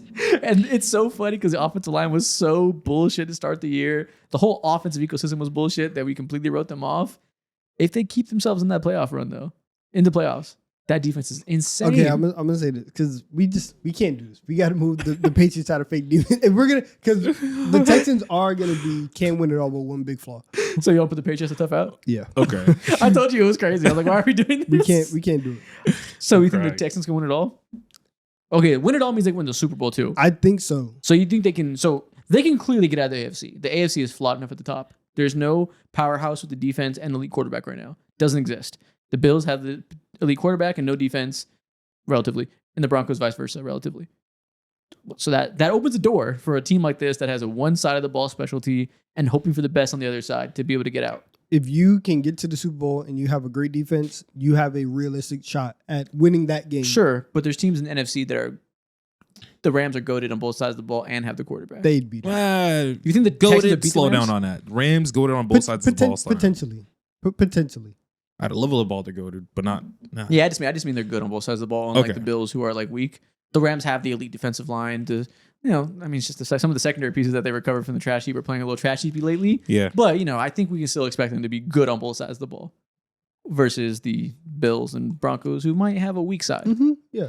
So I can see the logic. can you see that? So I'm basically what I'm asking: can you see the Texans beating either the Rams, Seahawks, or Eagles if they make it to the Super Bowl? Yes. Because if whatever team of that bunch make the Super Bowl, that means things will have worked out well. I think that defense is that good. Okay. Yeah. I don't know if I disagree, but doesn't it feel fucking strange? Yes, it feels very weird. I'm very uncomfortable right now. But I'm uncomfortable. Yeah. I'm fucking shivering. but it also makes sense when this unit is special. They've earned it. They're good. And All right, we got the Steelers and the Buccaneers left. Ew. I will bet your life savings that the Steelers aren't gonna do a damn thing. Buccaneers. I think I'll also bet my life savings are not going to win the Super Bowl. Oh yeah, no. Todd Bowles is getting fired. Ooh, He's getting fired. Honestly, whoever comes out of this division, the Panthers and the Bucks, both deeply unserious. Let me not say that. The Panthers deserve unserious for losing the Saints. The Bucks don't deserve that label because it's like injuries. No, really they held are. them back. They are Sure. unserious. Injuries at have this point. nuked them to some degree. Injuries. But You gave up a 14-point fourth quarter lead to Kirk Cousins. I don't give a damn who's on IR. I don't care who is hurt. You at 14 points in the fourth quarter at home, and you lost that game to Kirk Cousins. Brother, dude, you're not even mentioning the fact Mind you you- repaired Kyle Pitts' legacy in one Dude, day. yes. He looked like the best tight in the league. That was Megatron. Yeah. I'm not doing this. No, I'm betting my life savings. You are unserious on your own volition. Okay, so we got one fake demon in the league. 3 teams that if they even make it, we're putting slips in against you. Promise. We're running to FanDuel and we're betting on whoever you're playing. I might do it by hit that alternate spread minus 20. That's funny. Injuries robbed you for 3 teams, that being the Packers, Colts, and 49ers. 5 teams are tough outs, but we probably don't see it this year for a variety of reasons, that being the Chargers, Jags, Ravens, Bears, and Patriots. 4 teams that can win it all, but they have a serious flaw, so it's not necessarily a guarantee. That is the Bills, Eagles, Seahawks, and Texans. Mhm. And 2 teams that should be the favorites in their own conference, Broncos and Rams. This could look very different next week if you were to redo this. We can tweak this next week. We can just refer to it. It won't Yeah. be the main topic or anything, but we Yeah. can we can treat the top 6 as you're the real contenders, and we'll Yeah. see who earns their way in or out. Yeah. I like that. Okay, so who's most likely to break into the top 6 and make it a top 7? Let the Patriots come out and just lay belt again for a few weeks? Or actually, I think at this point the Patriots can't do anything to prove to you guys. They have to just do it in the playoffs, right? I mean, yeah, No, because I don't know. the rest of their schedule, it's the Ravens. If they lay and the Ravens aren't amazing, They're real but- beltable. yeah, Mhm. and that would be the only opportunity that they would have. Yeah. And see, given the flaws of both teams, that wouldn't really change your opinion either way. Yeah, when there's nothing they could do. There's nothing they could do. Maybe the Chargers since Chargers can't. they put Jamari Salyer at left tackle, he's been pretty good. He was their former backup guard who played better at tackle a couple years ago. They did that again. He's been pretty good at left tackle. Right tackle is still a fucking tire fire, obviously. I guess they play some good defenses coming up. If they come out and they like figure some stuff out and Greg Roman doesn't get Herbert killed again and like something clicks offensively despite being undermanned, which is always possible, and the defense continues to play, I guess maybe they can earn their way into that convo in like a Texans type of way. But I'm not expecting it. Yeah. I think if there was to be a team up there who could drop, it'll be the Jaguars. Drop? Yeah. I don't know they're going to talk. My bad. No, Seattle. If Seattle goes... And, If Seattle beats the Rams on Thursday and they do it in a like very like handily fashion, they can move up to where I wasn't counting next. I think they should already be there. I'm talking about tier 3 teams that get into tier 1 or 2. I can see that though. I can agree with that. Yeah, that's a given. You're definitely right. Handily, yeah. Maybe the Bears just keep leveling up and Caleb keeps playing like this. But no, to get into can win it all. It might be Jags, honestly. If we see for the rest of the year Trevor Lawrence continue to play like this and be in this flow state, we keep talking about all these quarterbacks blacking out. If he's starting his run early and now he's in this mode with that run game and his defense continues to turn the ball over, they can be in that. So Jags can get there for that reason, and the Ravens always could too if they just get on track and look how we always knew they should. So those two are the best picks, I think. Trevor Lawrence, I want to see you do this against the Broncos, please. Right? Okay, next thing we're gonna do. You know, I think there's one headline that we haven't really had a chance to talk about. I think we have to have some conversation about Joe Burrow and all the things he's been saying that are real Andrew Luck adjacent. After he came back from injury, lost a couple games, Joe Burrow, before this past game, actually said this. He said, if I want to keep doing this, I have to have fun doing it. I've been through a lot. If it's not fun, then what am I doing it for? And later on in this clip, he said, there's just a lot of things going on right now. And this is leading to people speculating about, one, his happiness playing for the Bengals in this current state of the team and just how up and down his career has been with this team, given the injuries and given the organizational dysfunction that's led to lackluster teams, etc. Well, also there's some people that give that last line saying, clearly there's something going on in his personal life that's also adding on to this that we don't got to get into that, but that is a layer of this, right? It seems like there's something going on behind the scenes that's making the pain of the football season that much worse. But this is leading a lot of Bengals fans to sweat a little bit, pulling the collar back, saying, sounds a lot like the stuff Andrew Luck was saying. They should have felt like this the moment he got hurt again. I'll say this. I don't think that he's going to retire like Andrew Luck just because, listen, man, I'm looking at this deal. I see 25, 27, 35, 48. I understand, right? You may be hurt. Go ahead, Rubber Jackson on that, right? Rubber Washington on your ACL. You'll feel okay. You'll feel fine. So I don't think he's gonna retire from the league. But if there was a situation, he would. Like I could see him coming out and being like, "Get me out of here." Like I don't want to play in Cincinnati, but I'm gonna have to get at least 50 million of that, right? Yeah. If there's 100 million left, I'm getting at least half, and then we could talk about the rest. Yeah, later. I don't know if he's actually gonna retire, but this is different than what we've seen from Joe Burrow over the years. And Jamar Chase has asked about this and the difference in tone after these comments. He said, if I'm being honest, I've never been in a situation with him where I've had to uplift him. But going forward, I might need to because he does it for me. You never know what he might be going through. I might need to start doing that. And there's also another report that I didn't pull up that after this game in which they got eliminated from the playoffs in their most recent loss to the Ravens, Joe Burrow addressed the team and had a conversation with them. Again, coming off the heels of all these comments. And the player who told them he addressed team declined to specify what was said. So there's just a lot of little crumbs over the course of all these reports that like something's going on here, and like it obviously makes sense. Like the shit that Joe Burrow's gone through since coming to this team is crazy. Like the personal injuries every other year, having a devastating injury season, that is probably overlooked by fans of sports, especially the NFL, with this being such a violent sport. The mental toll that takes to have, even if it's just temporarily, the inability to do your livelihood, do what, especially for football players, is your identity. Football players, that is in large part what they are as football players. Taking that away is hard to like divorce your identity from that. That must be insane to go through into that hole every other year. Yeah. And then you add into the fact the team stuff and never winning when you have this, I'm sure, tons of media attention that he hears and people slandering you for the team not being good enough. Like, it makes sense to me why he's saying all these things. Yeah. and then saying all this and then coming back and just like being given an even more of a reason, bro. 24-0 shutout is ridiculous. And what makes this like this type of shutout even worse is that they had the ball for a long time. Like, yeah, I think they went. Yeah, exactly. He didn't play necessarily well either.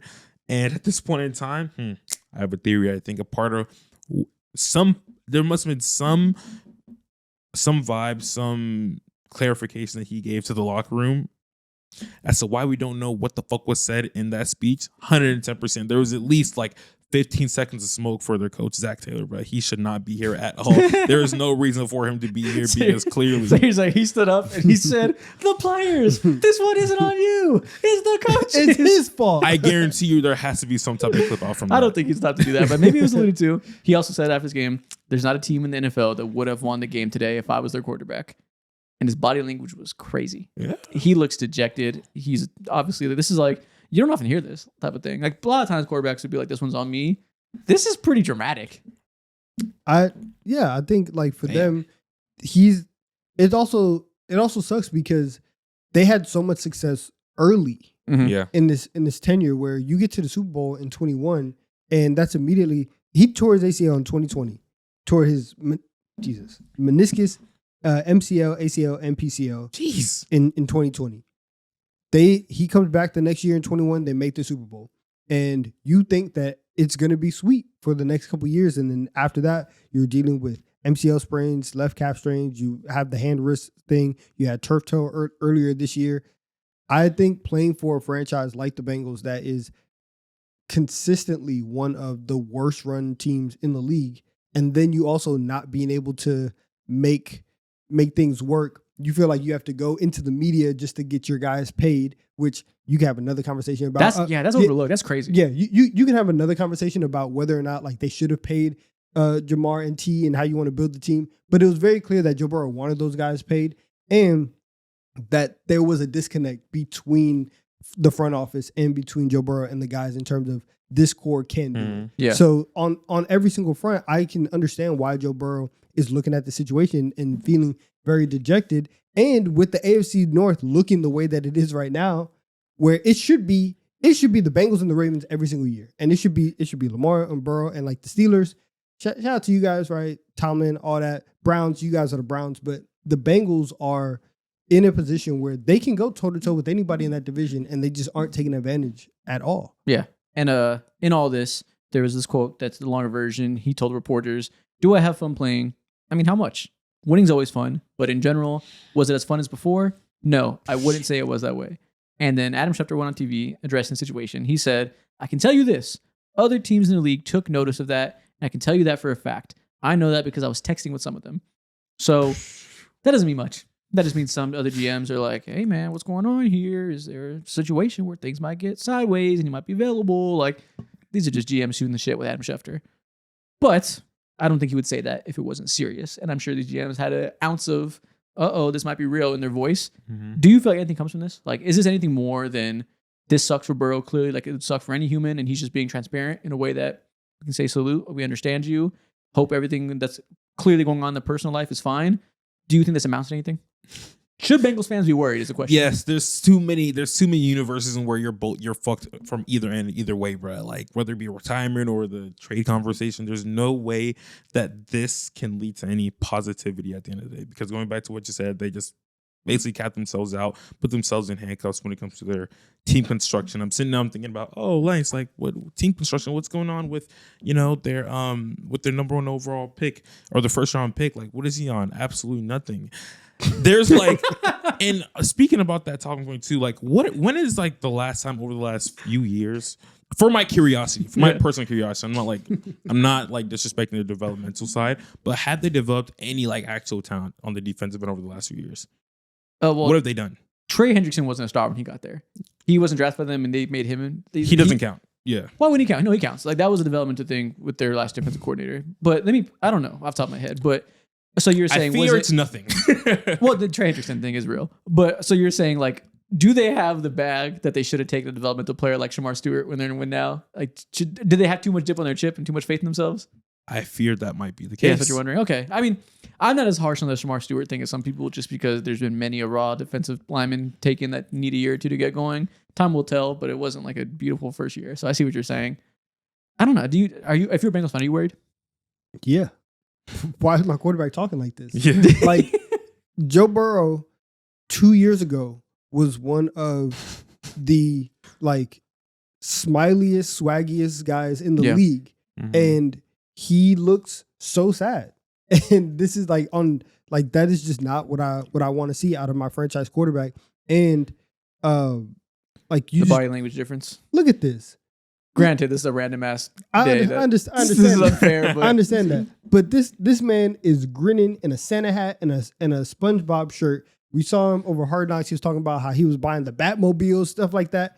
This man does not care what kind of car he drives in. What he cares about is that he continues to get beat up, and this team has no path towards getting better next year. Yeah. They don't have that, and they have not proved Yeah. that they should deserve the benefit of the doubt that, oh, it's just going to take an offseason and we can get right back together. They're gonna have to find a way. I don't think anything will happen this offseason. If it does, I would be shocked. But I can see a situation where, one, you've already underperformed for years, and y'all know how I feel. Zach Taylor, what do you do here? Go. So you might fire Zach Taylor. You bring in a new coach, and you run one more year with this core where it's you, your weapons, and a new coach, and we see if we can figure this thing out. If not, then at that point I would understand Burrow saying, get me out of here. Yeah. If I'm another team though, I'm making the calls right yeah, I'm now. offering the picks, all of them. Mhm. Do you want 9? Right? I can give you 9 and some picks. I'll give you all. Do you want the Falcons pick? Right? If you're the Rams, I'll give you that. Anybody, you are taking this, and I would circle around the Bengals stadium like a vulture every single day, and I'm calling the GM, and I'm annoying you to the point where you're gonna have to block me, and even then, I'm gonna take a flight to Cincinnati and pull up on you because you're not managing your quarterback well. You don't know what to do with all that. I'll take Joe Burrow. We can win something. And I, if I'm a Bengals fan, I would be nervous. Yeah, I think vultures are currently swarming everywhere you go. You look around, there's a new GM with a phone texting, yapping. Trade. They're everywhere.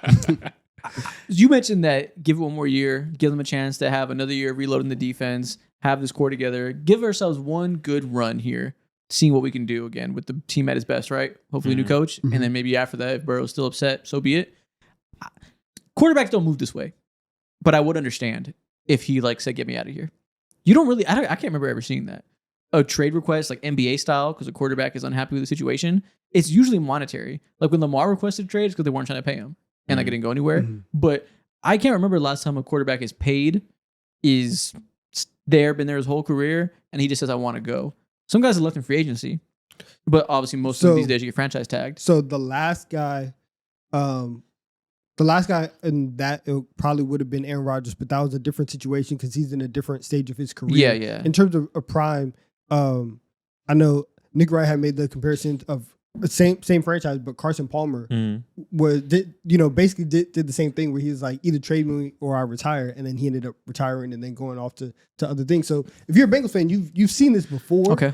But that's kind of it, right? Okay. You're right. People don't do that, and I would be shocked if he pulled an Andrew Luck and said, I'm done with this. Yeah, I don't think he'd retire. I think he's too healthy, and he relatively to Andrew Luck, who was getting beat the fuck up and deteriorating. And these guys love the game too much, the money aspect. I don't think he's gonna retire, but I don't know. I mean, we naturally say quarterbacks don't do this. NFL doesn't work this way. This isn't the NBA, guys. They're not gonna request trades. Easy to say. This is a pretty unique situation, given the fact that this organization is so garbage, and he's obviously aware of that more than any of us can understand. There's probably so many elements to why this team sucks that we don't even know unless you're in the doors and seeing how terrible the food is, how bad the healthcare plan is. Actually, that's union, but all these other things that are probably worse than we imagine.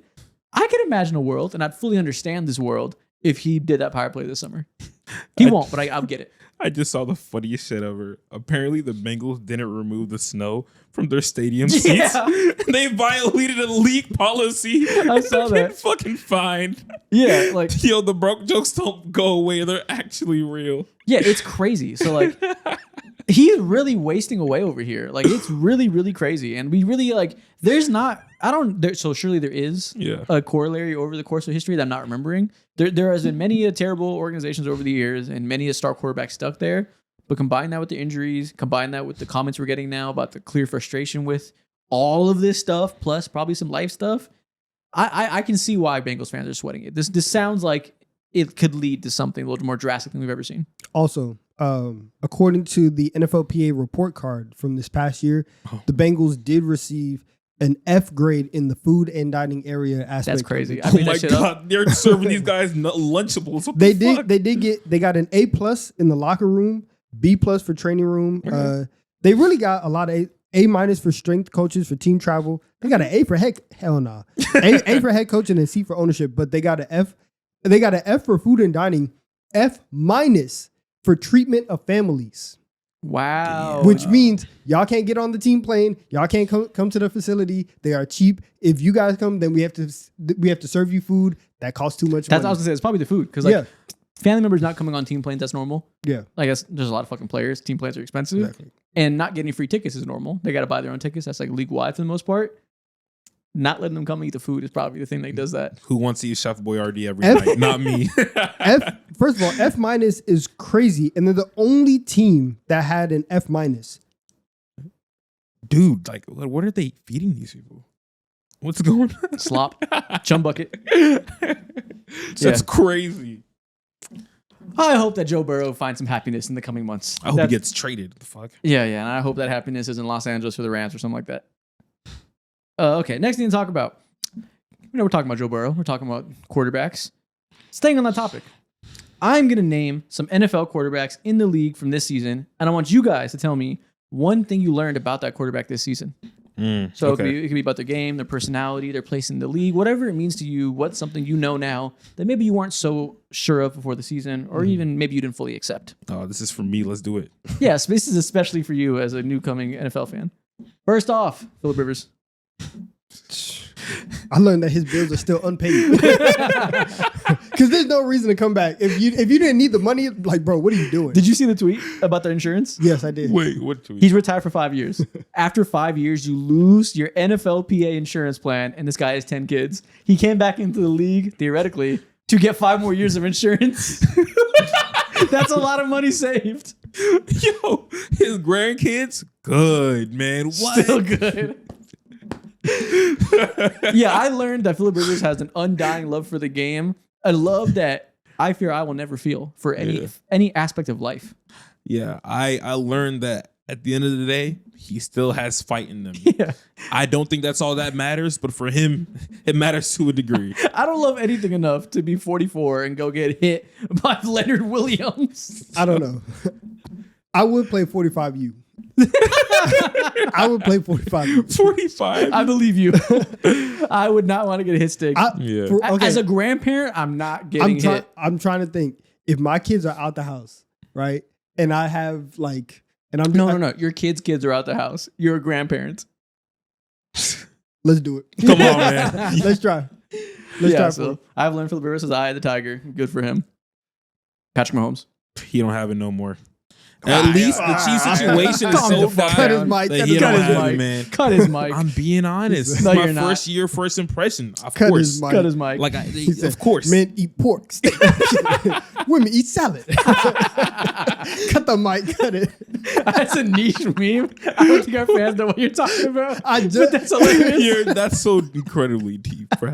That's so deep. it just popped up again the other day. That's why it's on my mind. What would he shout? Now, what do we learn about Mahomes? We learned that his team is failing him right now, and he needs a chance to have a second win of his career because the first win is over. So by proxy of him, we learned this dynasty is done, and if they're going to have another chance to let him be that GOAT status quarterback that racks up all these rings, it's not just going to be naturally we keep doing the same thing. We need a new iteration of this team. Yeah, we learned that you cannot just talent your way to the GOAT conversation. Yeah, you can't ask him to carry everything for so many years. Eventually, the bill comes due, and you need to have a rebuild. Mm-hmm. Yeah, I agree, bro. So, but basically, what I'm saying is, what we learned for now, GOAT convos are on hold until the team can give him a chance with the second wind. Next year, I do not want to see him be the best rusher on your fucking team, please. And I want to see one wide receiver that weighs 190 pounds. Just one. That may be a little That's bit too one. much. That's it. I'm asking too much. Yeah. You'll get another 160 Come and on. you'll like it. Yeah. I don't want to see any wide receivers that bench press less than I do. But they're fast as fuck. I mean, where is that getting them? 4.2? I don't see it on the field. I don't see it at all. So yeah, get this man some help because it's not going well. Lamar Jackson. What did you learn this year about him with this up and down year? This is such a weird question for him specifically because first 2 games or whatever? Yeah, I can see. He's the best fucking quarterback on the goddamn planet. Then he died. Then he came back. Injuries are real. Then he has risen. Yeah, he's back. So it's hard. What did I learn? I learned that in these games after he came back from injury, the mobility wasn't quite what it normally is when he's fully healthy. Yeah. I learned that I wonder what he's going to age like, because if that's a sneak peek into what post-prime Lamar doesn't look like when he isn't as fast as he once was, might not age as well as a Josh Allen. Yeah, I learned that he is mortal. Yeah. And it's interesting too because Lamar doesn't take the same level of like big hits that every other quarterback takes. He's probably the best in history in terms of running quarterbacks to not get hit. And the fact that we still are seeing just a slight decline right now in terms of his athleticism and his running ability, that's kind of interesting. I think he's the best ever at ratio of rushes to CTE hits taken, whereas Jackson Dart is the worst ever. He's the inverse. Yes. And yeah, so if we see a post prime where he's not as mobile, I'm a little worried about what that's going to look like. Yeah.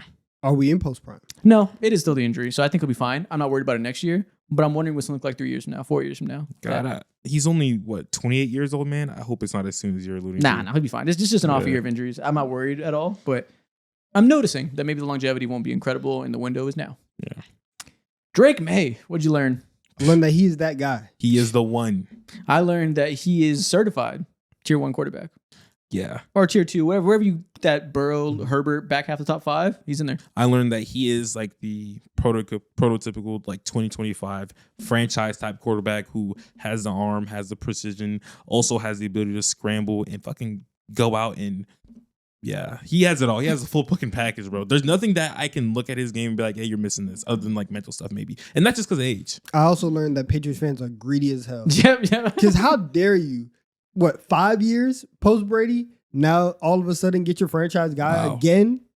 It's too much. 5 years is crazy. There's teams out here who haven't found their guy for fucking 10 years or so. Bro. No, there's like 15 franchises that have never had a quarterback like as the good. Browns. Damn. I've been seeing these TikToks where like they're like ranking the last like 10 starting quarterbacks for every franchise, and the Browns, like once Baker Mayfield came up, they put like a different meme or whatever, and they're like, that's why he's the GOAT. But everybody else is like the worst run of quarterbacks that you've ever seen. Yep, that's crazy. So yeah, Drake May, welcome to tier 1 franchise quarterback talks. You've earned it. Like he is everything that we saw from Jaden Daniels in his rookie year. Drake May is surpassed that in his second year. Like he is the best of this last like 5 years of young quarterbacks. Drake May is the cream of the crop. Wow. Joe Burrow. I learned that he has feelings and that he be sad sometimes. And I learned he has every reason to be sad. That we have another lost year. Highly unfortunate. The amount of lost years we have now of prime Joe Burrow is just sad. Like he should be sad. Bengals fans should be sad. I should be sad as a passive observer who wants to see all-time great quarterbacks thrive. I've learned that he is shaping up to have a surprisingly unfortunate career. Yeah, no matter how good you are, no matter how tier 1 level of a player you are, the Bengals somehow find a way to suck your joy. They suck it crazy. Nobody's bigger than the program, and this program stinks like shit. That's what I learned. Yeah. It's infecting them. There's no way. You took a massive pause on that. That was good. He contemplated it and still let it go. it didn't feel good coming off the hand. You still let it now fly. I let it fly. And you picked it up. I'm always going to follow. Yeah. But yeah, it's just shaping up to be one of the more unfortunate quarterbacks of the last 10 years, especially among these like guys who are greats. Like he has a Hall of Fame talent, has had Hall of Fame level seasons. For it to have another year where it goes this way and we just feel like Joe Burrow has no impact on the course of NFL history this season, that's just unfortunate. That's crazy. True. No year should that be the case. Jalen Hurts. What do we learn coming off the Super Bowl run, trying to go back to back? I learned that we need anytime. This probably needs to be like written in the United States amendments, bro. Honestly, we need like a new structure in place. Whenever the Eagles have any type of success, we need to have muzzles out for fans. Everyone in Philadelphia must wear a muzzle from the months of September all the way up until potentially we February. need to institute like discourse fascism. Like anytime it's like burning books. Anytime they want to say top 5 or even top 10, we have to just ban them off Twitter. We have to silence people. Yeah, I agree. Or else they're gonna like just be on the street, just causing random chaos on the street. Yeah, for the good of everybody around us, we have to jail certain people. Yeah, exactly. And those are Jalen Hurts fans. And it's not gonna be forever too. It's just 6 or 5 months or whatever. It starts off being 6 or 5 months. Oh, you're right. Quickly it becomes forever. Yeah. For the good of everybody, you know. Yeah. Now I've learned, listen, some people are on his side, some people are not. There's people out there, literally in Philadelphia, that were like, yeah, let's bench Jalen Hurts. Yeah, well, that's a little, even I wouldn't say that. And I was like, all right, you know what? Clearly, I learned that he is more divisive than even I thought that he was. What I realistically learned is, actually, I didn't learn this. What the masses learned is quarterback is a team sport, obviously, and you probably shouldn't attribute every amount of success to the quarterback. Then the next year, all the failure to the quarterback. These guys don't have that many variables. They are who they are. Yeah. Some years you get the best case scenario and the team is really good. Some years you get a middle ground scenario, then a worst case scenario, and it feels like these guys are having up and down years. Jalen Hurts has been the same player. Last year was perfect. This year's not perfect. So we're seeing a more Jalen Hurts outcome. But don't get too high. Don't get too low. Yeah. This year compared to last year, do you actually think he's gone or do you think he's been like neutral? He's the same exact guy. No, I think the lows this year are much worse. Because the situation is much worse. So it makes that shine more. Yeah. Okay. So I think he's still good. He's not the 30th best starter, but he was never the 7th best starter either. He's always right in the middle. Okay. 21st. Okay. Yeah. So hopefully through Jalen Hurts, you learned it's a team sports. Jackson Dart, what'd you learn? I learned that he has no regard for his life. Facts. We've learned that there's never been anybody who's willing to put it on the line quite like Jackson Dart. And there really is. Honestly, there might not be an outcome where he can actually play football if CTE is not on the table every single play. Yeah. He's kind of like, I don't know. It's like trying to dunk on everybody every single play and like aura farming, but it actively ruins the length of your career every single time. It's like he's a member of Jackass. That's exactly what it's like. It exactly really is. This guy is Steve-O. He is. Yo. Like it really. So you want to see me jump over this car? It's hard. Breaks his leg. Want to see me do it again?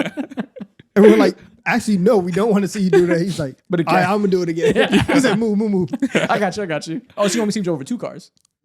Oh, so you want me to jump over a motorcycle? Okay. I can let it on fire too. I can do it. He's fucking crazy. Say I won't. Say I won't do it on a skateboard. Exactly. They fired his coach because they were like, you are putting him in danger. And Brian Day was at the crib like, it wasn't me. He's like, I just called the plays. He executes them. Like once the ball snapped, I can't control what's Guy's happening. a geeker. I don't know. Caleb Williams. Trust the process is what I learned with him. Yep. Yeah, we learned that. Let quarterbacks develop. Let it go year by year. Don't get too high. Don't get too low. He's on track right now. Still isn't perfect. Still needs to fix the accuracy issues. Still needs to read the field more consistently. But he's on track. And trust development under good coaches. Yeah, exactly.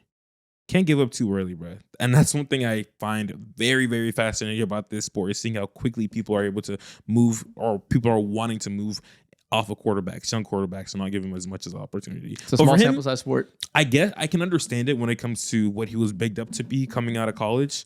But yeah, he needs time. Yeah. We're right on track to hit that top 10 quarterback we all want him to be. Jordan Love. I learned that maybe MVP wasn't in the cards for him. Maybe it wasn't. So you're saying you're lower on him now than you previously were? I'm the complete opposite. I learned that he is solidified top 10 to me, and I think he is a needle mover that is elite caliber. I think potentially if I had like made an actual list, he might have been in my top 10 going into this year. So in that sense, I don't know if that's like changed too much, but I need to see Toyotathon from the start. And like obviously like there's other factors that were going into like the reason why he was playing a certain way early on. But I would like to see a like from week 1 to week 18 season of Jordan Love dominating. Okay. And we can very well get that next year. But in terms of like the leap happening this year, I was wrong about that. I think he is making that leap this year that you predicted. Well, I mean, in a hot take episode, you said MVP caliber, which is obviously like too far. But I think he is making the leap to being like second tier, whatever it looks like. I think I have currently like the 7th or 8th best quarterback in the league. That's new to me. He's earned more respect for me.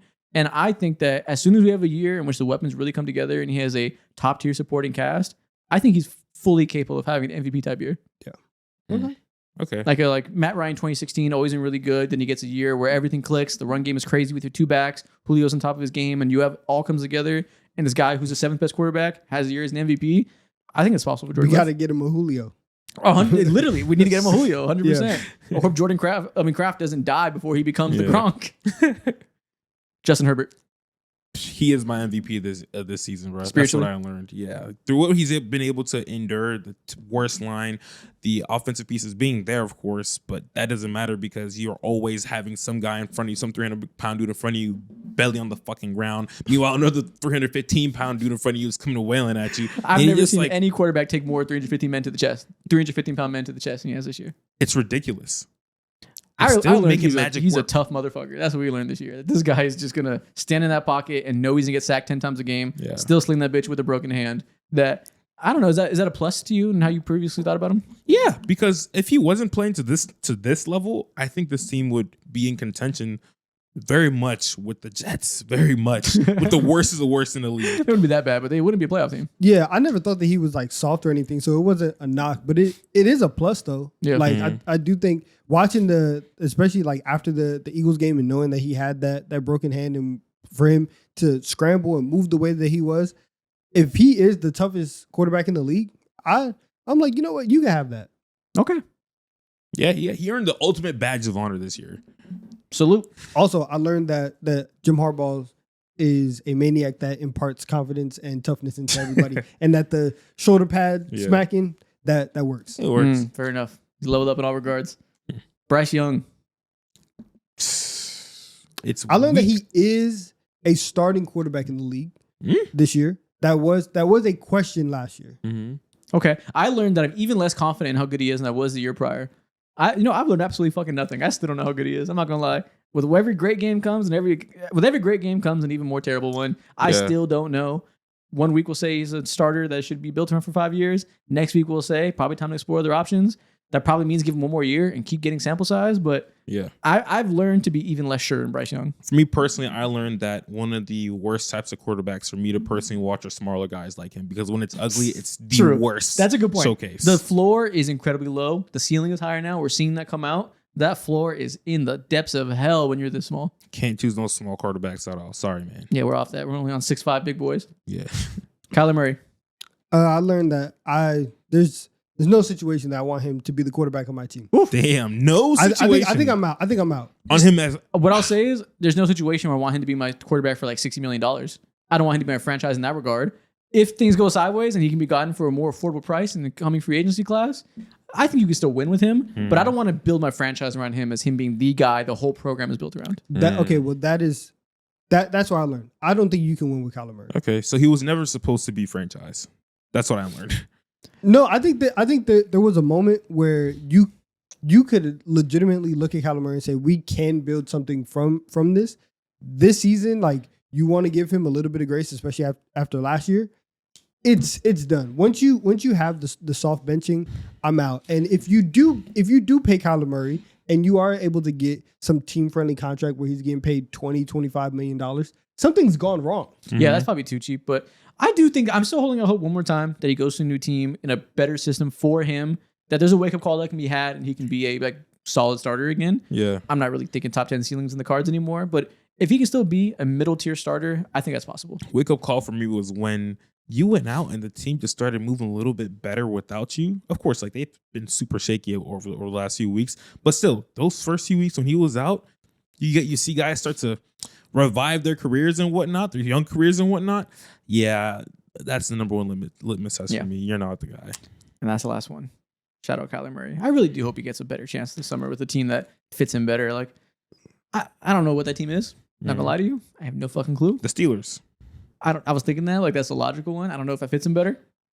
but then maybe there's a new coaching staff in place, so I don't know. But He finna be a Jet. oh god, who fits the Jets? I don't even know. Nobody. All right, we mentioned Phillip Rivers in that conversation. Dude, I don't think we talked enough about how ridiculous it is that we just watched 44-year-old Phillip Rivers play football. Yeah. And almost win the game. Almost win the game. And I think it went about as expected. He couldn't throw the ball anywhere down the field, but he was very smart, read the defense well, was making good at the line adjustments. Rather respectable that he scored 16 points, I think, in this ridiculous situation. Against one of the best defenses in the league on the road. It truly is unfathomable that we just watched that shit. I agree. I think listen, the Colts should be ashamed. It really is crazy. Like I was watching it, I was like, why are we doing this? Like this is kind of gross, but it was fun. Like I had Lions Rams on the big screen, and I had the quad box on the other side. I was like locked in though on every single play. I was like, what is about to happen? Because it genuinely felt like that could have been a situation for elder abuse. And for that, I have a real question for you guys. Okay. Get deep into your bags. Over the last 5 to 6 years, what NFL players do you want to see make a comeback right now? In the same way? In the same exact way. Okay, so players that haven't retired for like upwards of 5 years and we want to see make a comeback out of nowhere, coming to a team, trying to make a playoff run? Yes, exactly. Okay, let's think about offensively first. Okay, so let's do every position. Quarterback, running back, tight end, 2 receivers like we always do for a TikTok. Yep. Okay. What are the quarterback? I do think it was very fun to see Phillip Rivers be very fat playing. That made it more entertaining. Okay. So big boys? Could go big boys. Or we can go the other way. We can get Michael Vick out here and see how fast he is. See if he still got it. See if he can race like in Atlanta. And so we're getting the old version of this play, yes, right? the old Today. right now, bro. Obviously, Cam Newton is an option. You know, he wanted to come off that couch. Yeah, he's dying. I think to get Cam a Newton's chance. probably the strongest option, honestly. Okay. Think Eli still got it? Hell no. No. Hell no. Mm-mm. Hell no. Okay, Eli can't do it. Obviously, you know what? He talks a lot. Troy Aikman, let me see you out here, man. Troy Aikman's like Talks a 60. lot. He's like 60. You want to see Troy Aikman die? let me see Troy Aikman out here for a week. I'm He saying talks a when lot. when I'm thinking about this, it's like best case scenario, you have the best offensive line in the league and a competent running game. And so obviously you still might get hit a little bit, right? But you're in the best case scenario for your health. Yeah, we can go Troy Aikman. Okay, let's get 60-year-old Troy Aikman on the field. Ew. What Running about back? running backs? I mean, we saw old Adrian Peterson have one last Unk still got it year. Could be fun to see if he still got it again. We could do that. Ooh, Marshawn Lynch. Marshawn Lynch would be good. Yeah. You know, it'd be funny because he talks a lot now. LaShawn McCoy, getting him out there. Oh my goodness.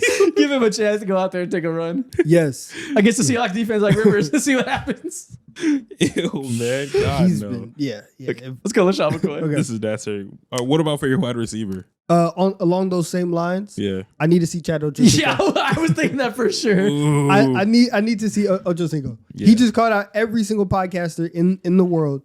If you can't beat Behan, right? How are you gonna beat Pat Surtain? Because he's also told Pat Surtain, I'd route you up right now. Yeah, let's go see it. Let's see it. I need that. 100% there. I mean, Calvin Johnson. I was thinking the same Retire. We thing. gotta get Calvin back out there. We Yeah. gotta see because I bet he can still do something. 100%. Like he could still be playing today. He'd probably be washed now, but he can still be playing today if he really wanted to. He can have the Devontae Adams role, which is, hey, inside the 10-yard line, ball's going to you. Yeah. Oh He my probably play gosh. tight end, but we can make it happen. If you only had to run 10 yards at a time, he could definitely goal still line play. specialist, he's like a blocking tight end. He's 40 right now. Them knees may be a little Never bit mind. too loose. Never mind, he couldn't do it today. But Yeah. I still want to see it. He's a freak of nature. No, he could do it. He could catch a goal line fade. Okay, right he now. definitely got your goal line fade. We can only use him there, but we can do it. Tight end on the same regards. It has to be Gronk. Gronk has to lace him up. Leave him be. His body- How Leave many him more be. hits can he take before None. it's like way off the rockets? Leave him to keep doing his USAA commercials. Okay, then on that regard, if we're letting Gronk live, I feel like Jimmy Graham can still do a little bit at the goal line. Probably. I like that one. Yeah. He's gonna be that 6'7" forever. He can't teach heights. Oh man, he's not fast anymore. Listen, hip replacement or not, Put Shannon Sharp. Put him on there. I agree. Put him in for 2 plays. You got a little something in you. No, he will Something. actually die. You're gonna see this. You're gonna see the death of a media legend. Yo, his hip is gonna be across the fucking field. He could use the money.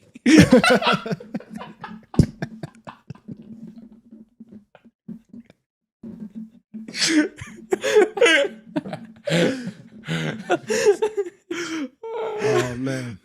That's a good lineup. So we're bringing out Troy Aikman, LaShawn McCoy, Shannon Sharp, Chad Ochocinco, and Calvin Johnson. Filthy. Oh man, this is better than the Raiders. Okay. The next thing we are gonna do Oh my gosh, bro. over the weeks, over the course of this season, we have ranked the top 5 in a lot of different categories amongst NFL divisions. We've ranked the top 5 running backs in each division, top 5 wide receivers. Today we're gonna switch it up. We are gonna rank the top 5 jerseys in every single division. Beautiful. On this doc, I have for each division every single jersey in the active rotation for each team. So we don't got to pick one from every team. We can do whatever we want with this. But the top 5 in every division, starting with the AFC West, where are we going? All right, 1 and 2. Chargers powder blue, Chargers navy blue. Yep. They get 1 and 2 easy. I think I'm gonna go navy blue number 1 personally, but I'm okay with powder blue ones. It's iconic. You just do Either that. way, 1 and 1. You know the game. Okay. Do we go Chargers white?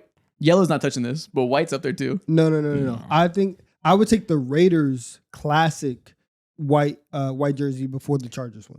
Is the Raiders white better than the black? The color rush of the great numbers is also fire. I think the black is better. I like the black more. Okay. Black Yeah. number 3 for the Raiders. I kind of think this is just a Raiders and Chargers list. I'm not gonna lie. The Broncos jerseys don't move me, and the Chiefs are just the Chiefs. I kind of think the last two spots are 2 of the 3 white jerseys left from the Chargers and Raiders. I don't know. That The red, Chiefs could be the red like Chiefs, 5. I the think red Chiefs they maybe get on this is in list, there. but they got to be 5 though. I think the Red Chiefs are just fine. I think they're perfect to be Okay. 5. So no Broncos? Hell no. no Broncos. So color rush Raiders or the normal Raiders? So gray or black numbers? I think the like color- gray.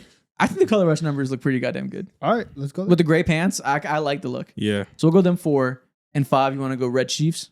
Yeah, red Chiefs. Why Yeah, not? red Get some Chiefs. color in there. Okay. I think the white Chargers is maybe I kind of like that the most of all their stuff when we're all white. But okay, if we want to get the Chiefs on there and not just have it be 2 teams, I guess we Yeah. can do this. Yeah. No Broncos though. No, they don't belong here. Sorry. Yeah, the uniforms in total are fine. Like the helmets are good. The Yeah. jerseys don't really move me. this isn't the era. The Broncos have had different eras where their jerseys have been much stronger. Mhm. This is Yeah. not the era for them. And I should have put. Are they wearing the throwback this year? They do have their throwback. Oh, I should have put that on here. That would have made it. Yes. Okay. Let's go retroactively. The throwback has to be on here. Then their throwback would go 4, and then we move gray numbers to 5. I think the throwback goes 3 over the Raiders. Personally, I love the orange throwback. That's This is tough discourse. But either way, okay, we put them at 4, and the Chiefs are gone, and then the Raiders are 3 and 5. Okay. Okay. Yeah, we got to get the 90s jersey on there. All right. I didn't see it on the database of being in rotation this year, but I think I've seen them wear it this year, haven't they? They have. Mhm. Okay, so that was messed up. Next up, oof. We got the AFC East. So many jerseys. There's a lot because they have the Sheesh, rivalry man. jerseys this year. All right. Hey man, these jerseys are kind of buns. Nah, It's not it's buns. not the overall greatest or strongest lineup. Yeah, there's some good ones though. There's at least 5 good ones. Yeah. I think the Patriots red jersey is the best one here. The Patriots might have 2 jerseys on here for me. And the blue throwback for the Dolphins, that teal one, that might be Special. number 1. That might be number 1. Go Dolphins 1. Mm-hmm. You want 'Cause- white or blue? The throwback think- one. Yeah. Teal. Blue. Yes, teal. And then now we can open it up to everybody else. I think the red Patriots is up there. For I sure. think they're 2. I think they're I solidified kind of this spot like as 2. the green Jets. I like the Jets as well. Dude, look at the. I like think the about black this. and green though. I kind of like it. It's Look not, at the it's collar. not the worst. Look how thick that white collar is. I understand. It's that. weird. It's fine. Yeah, It's not. It's not. That's why I go with the black. It's blocky as shit when you really look at the thick collar and the thick numbers and the arms of those stripes. Not a lot of teams do that. That thick collar is ugly. Yeah. Yes, but this specific green jersey also looks kind of whack because it's Garrett Wilson's jersey and he wears them long ass sleeves. If we can get those cut a little bit, then it would look better. I don't think it's top 5 me personally, but I agree. Patriots number 2, right? Yeah. They Sure. should be a lot. I think blue Bills and their rivalry jerseys are I up actually next. did not like those as much as everybody. The else did. rivalries? Yeah. I like the rivalries. The rivalries are fire. When I don't know when the- I actually saw them, I wasn't that much of a fan. I think we go Yeah. blue Bills number 3, especially when we know they can wear the red helmet. The blue Bills is fire. Okay. Is it fire? You know what? And I'm gonna let y'all cook. I'm not impressed by this division that much. Yeah, this isn't the strongest division in general, but we got to pick somebody. All right, go with the Blue Bills. The Black Jets one, I do like that as well. I like the Black Jets. They're number 3 for me. But I can understand the blue. Okay, so blue we'll go Bills number 3. You guys will go Black Jets as their one jersey? Yeah. Yeah. Okay, I think that's very mid, but I'll let y'all have it. Number 5, low key. Let's just go with the white Dolphins throwback, or the current teal. Just go double Dolphins because the Dolphins are the best jerseys here. Now we can't go double teal. All right, let's go double throwback then. The other white throwback for the Dolphins. Let's get a white jersey in there. Yeah, there you go. The throwbacks are going to dominate these conversations. Yeah. Okay, so first place we got the Dolphins teal. Second place Patriots red. Third place Blue Bills. Fourth place Jets. Fifth place other throwback Dolphins. All right. Fair. That's fair. I think we made the best of a shit situation. Now, AFC South. Honestly, Texans is number 1 for me. No, Oilers no, one no, for no. sure. Oilers Oilers is throwback one. Easy. hands down. Not even close. This baby blue, gorgeous. That's the Oilers one. Okay. Yeah, the throwback to the Titans wear. Then I'm not gonna lie, Jaguars throwback is moving me. It's moving me too. It's moving me as well. This also isn't. How do you feel about the Texans rebrand? Because I know a lot of people do like it. It's not the strongest to me. It's fine. Yeah. It definitely is like a low key upgrade over what they had. But I'm still not like overly moved by it. Me neither. But I think the Titans can't make it at all. All their 3 regular jerseys cooked. Goodbye, Word. goodbye. Word. Dead on arrival. Yeah, I don't like it. If we're doing these, They're the rocking with font is disgusting, let alone too. if we're I'm doing good. these type of jerseys, the Texans are better. And these like modern ass jerseys that are all angular numbers, Texans are better. All right. Well, can we go with the Jags throwback Number 2. at 2? Either that or Texans red. Yeah. Do you guys like Texans red? I like Texans I white. love Nah, Texans the Texans red. red is Okay, like so Texans red tough. number 2. Do any of the Colts get there as a classic look? maybe the Yeah. blue. Or I'd probably go the white. I like white more too. I Yeah. think the all white is clean. go ahead. So then Colts white, Jaguars throwback. Okay. Last place. Anybody can have it. Who cares? Damn. I think Texans white maybe? Sure. Then nothing stands out to me, bro. I just know it cannot be the Titans. Hey, AFC, you guys have to step up. We'll go Yeah. Texans. This is back-to-back divisions with a lot of mid. Yeah, Texans white. We'll go there. I'm not moved either. Next up, AFC North. Great division. This now we got some heat. All That right, Ravens so- color rush is calling to me with a Now- gold number. 1 through 4, Ravens. Ravens get 1 through 4 in this, and then you could pick the Black Steelers at 5. Wrap it up. That is the AFC North standard. I will say, Bengals white's got to be there. The white tiger look with the all white and the white helmet. Put it. I think that might be one. Me too. low-key. Hell, that is not one. Not one. It's That's not mad one. icy. It's up there. The all If it's not one, it's 2. Black Ravens has to be number 1. okay. You can put that one. I don't care. I'm okay with that. Yeah, that's fine. I will fight. to I the death. really like the Ravens color rush with the gold number personally. Mm. Probably more than the regular one, but it's obviously both strong. And I also like the Damn. Steelers color rush with the yellow numbers. That is clean as fuck. It's a bit too much for me. I don't like the Steelers at all. I don't like their jerseys. Do you like the at all, Browns bro. color rush with the all brown? They Yes. don't make this. The all brown is fire. Not top 5 though. It's not. It's fire. It's not top. It's not top 4. I want to go Bengals white number 2 personally. I go Bengals white number And I'm 2. having then- Over Steelers. Yes. I don't over like the Steelers at all. I don't like black and yellow like that at all. That's actually a No, dumb opinion. this- No, bro. Like if you like that, grow up. You are addicted to bumblebees. Well, no, you're going the other way. That's classic. That's for the old heads. No, yeah, it's you classic, need to I get mature. it. You need to mature. Not really, bro. That's a bad opinion. I'm with the new times. No, the Steelers will make it. But not yet. Ravens. Do you want to go purple or they're white? Let's go purple for them. Do you like color rush or regular? I like color rush. Me too. Number 3. Steelers. I think I like their black more than their white. I agree, but not Classic? yes, black classic. God, Okay. I don't like the Steelers. And now at all, pick man. any Ravens jersey you want. Whew. Mm. I think the Bengals have really strong jerseys. They are not better than the They're Ravens. The Ravens might have. The Ravens have a top 3 lineup in the league. All right. Well, since you want to glaze the Ravens, we'll give you the Ravens white at the end. Need that. There you go. So I like that. that was crazy. 3 Ravens, the whiteout Bengals, and the classic black Steelers. Okay. That's good. I think we nailed that. Though the orange Bengals really moves me. I like when the Bengals go all one color. Yeah. I wish they were a good team so it mattered more, but their jerseys look nice. NFC West. This is stacked. I don't care what y'all say. These 2 49ers throwbacks, 1 and 2. Oh, the Niners had to be 1 and 2. It just Red depends on what Niners, your 1 and 1. 2 is. Red Niners 1. I'm controlling the mouse. It's going there. All right, buddy.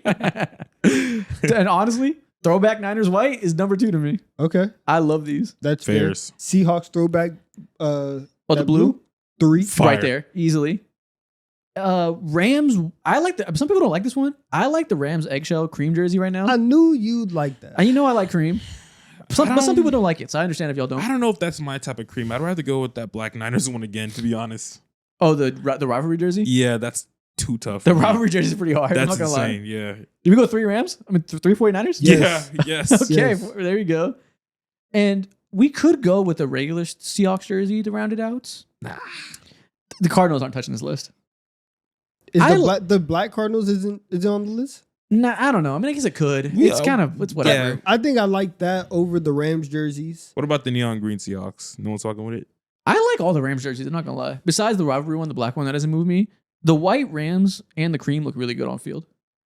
Yes, but honestly, I think the blue one might be the best one out of all of these. The gradient numbers. Yeah, I know it's stupid, but I'd rather go for cream. People really hate the cream. Some people really don't like it, but I personally love it a lot. Some people really don't know nothing. That's crazy. You want to go cream number 5? Yeah. Let's go. We stand with cream. Man, the in all Cardinals regards. can't win shit, man. Holy fuck. We're gonna stand with cream. You could go white there, but let's be a little different. mm-hmm. But nevertheless, the Rams and the Seahawks run this division aesthetically. yeah. 49ers uniforms are so beautiful. Next up, NFC North. All And right, the Vikings are curb stomping these guys. Green Packers has to be 1. Just off of classicness. Nah. It's one? like that. It's clean. It It's, has to it's be nice. I think this alternate white one for the Vikings and the throwback purple one for the Vikings are 1 and 2. We I can, think we can go throwback is throwback. 1. We can go throwback purple. I agree. Throwback that alternate one. white one is like, you don't like them to wear with the white helmet and the alternate helmet? It's whatever. fire to me. Either way, 1 or 2. for I'm me. kind of over the alternate helmet wave. I'm not a massive fan. I feel you. I like the Icy Vikings though. They started it and they made it all trendy. I like it. Yeah. that but Green Packers is nice though. I really like it. number 2 nice though? Yes, number 2 nice. I'm with you. It's high.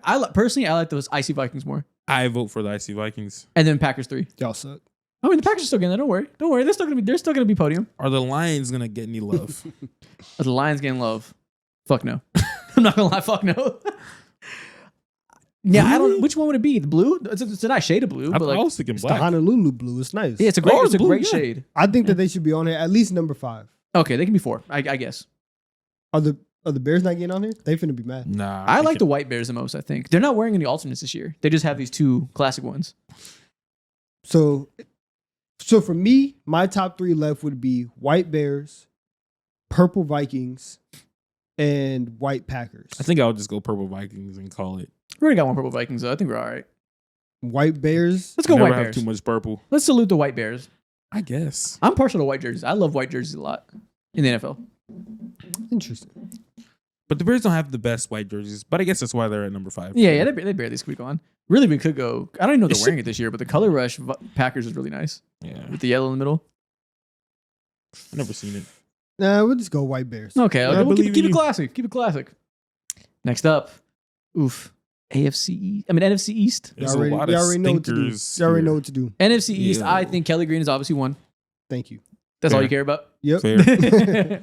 And I think the Commanders aren't sniffing this goddamn list. I will sit here silent. Throwback Giants 2. Gorgeous with this collar, ahead. with the red and white and how it comes together at the end. It's like goes over itself. Gorgeous. 3, this might be where the Cowboys can sneak in. Which Cowboys one do you like the most?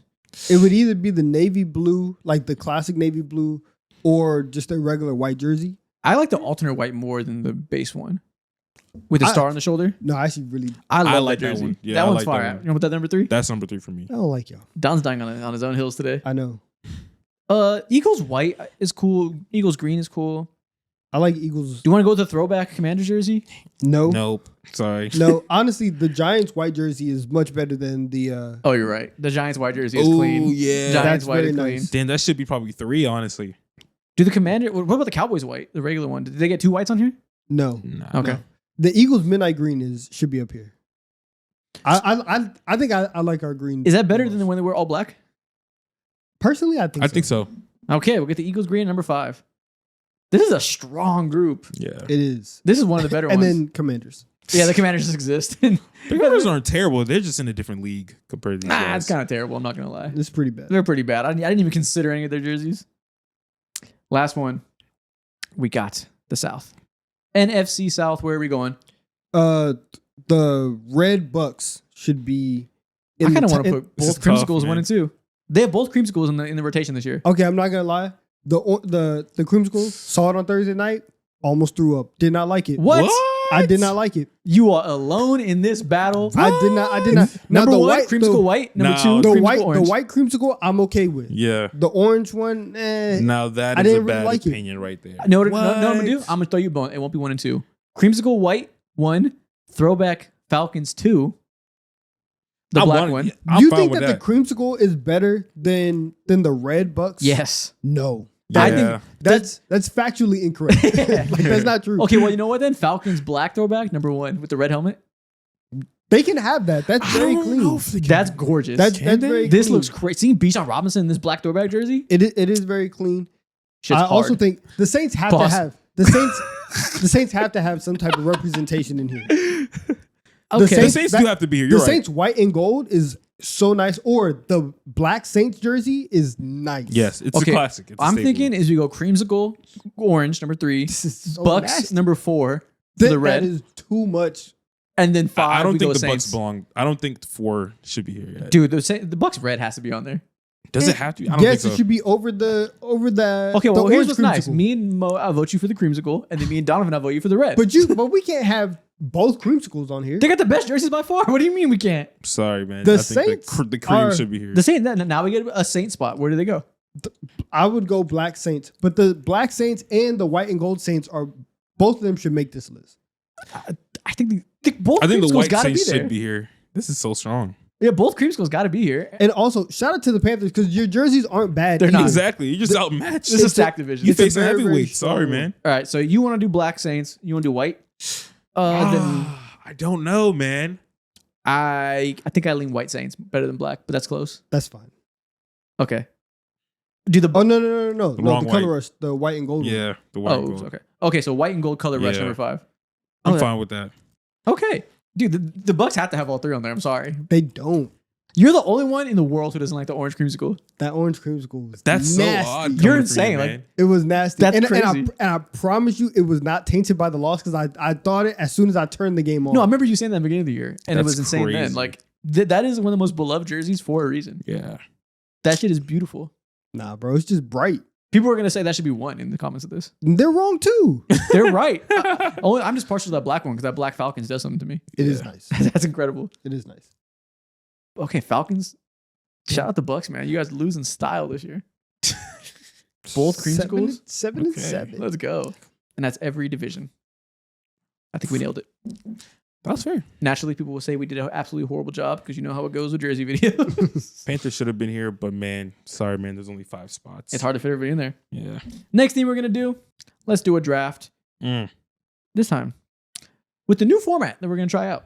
That Yes. I got this idea from BDGE on TikTok. They did a draft where somebody's hosting it, and they're doing it with fantasy players. It's a little bit different. You know, it's a fantasy football account, and they have somebody name a category for each player, and then we draft a player based on that category. Mhm. We're gonna do it non-fantasy. We're gonna do it in our normal draft formats. Me and Donovan are gonna draft a QB, running back, tight end, 2 receivers. But since there's only 2 of us, we're gonna add offensive line and play caller. Okay. Drafting full offenses while Mo names a category for each position. Yes, sir. And we'll snake it. So I'll go first in the first category. Donovan goes second in the next category, and we just take turns. Back and forth. Okay. You guys ready? Yep. So QB, running back, 2 wide receivers, tight end, and then play call on offensive line. Yes. First one up for QB, light skin. A light skin QB, I get to go first. Okay. Oh, Patrick Mahomes, obviously. I completely forgot he was light skin for a second. Okay. Duh. Like current or all time? You could Let's do all time. yeah, you can do all time. Let's do all time. Sure. What are these other black quarterbacks? Is it light skin? Light skin quarterback. Yeah, so I it's feel probably Jalen gonna be Hurts. all time. I I feel mean, bad. current The Jalen regardless. Hurts count as light skin? Yes. He's kind of teetering. Is he? Yeah, he is. I mean, kind of. He's like right out on the line. In the summer, I don't think he is. In the summer, he looked like you. No, not like me. In the summer, Am I he light, could- dude? Like, no, I'm not. You're going to blush? Like, Am I light? yeah. Did you go? Yeah, fat. Nah. Yeah. You can pick Um, Jalen Hurts though. Just pick Jalen Hurts. He works. He works. All right, we'll go Hurts. Damn, Nice. terrible. Oh my god. Okay. We'll go Hurts. Running backs whose first name starts with a J.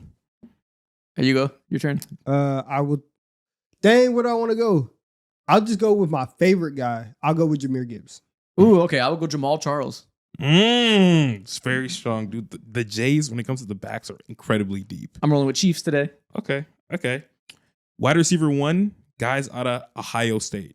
Ooh, out of Ohio State. Give me JSN. Give me the guy on top right now. This is shaping up crazy.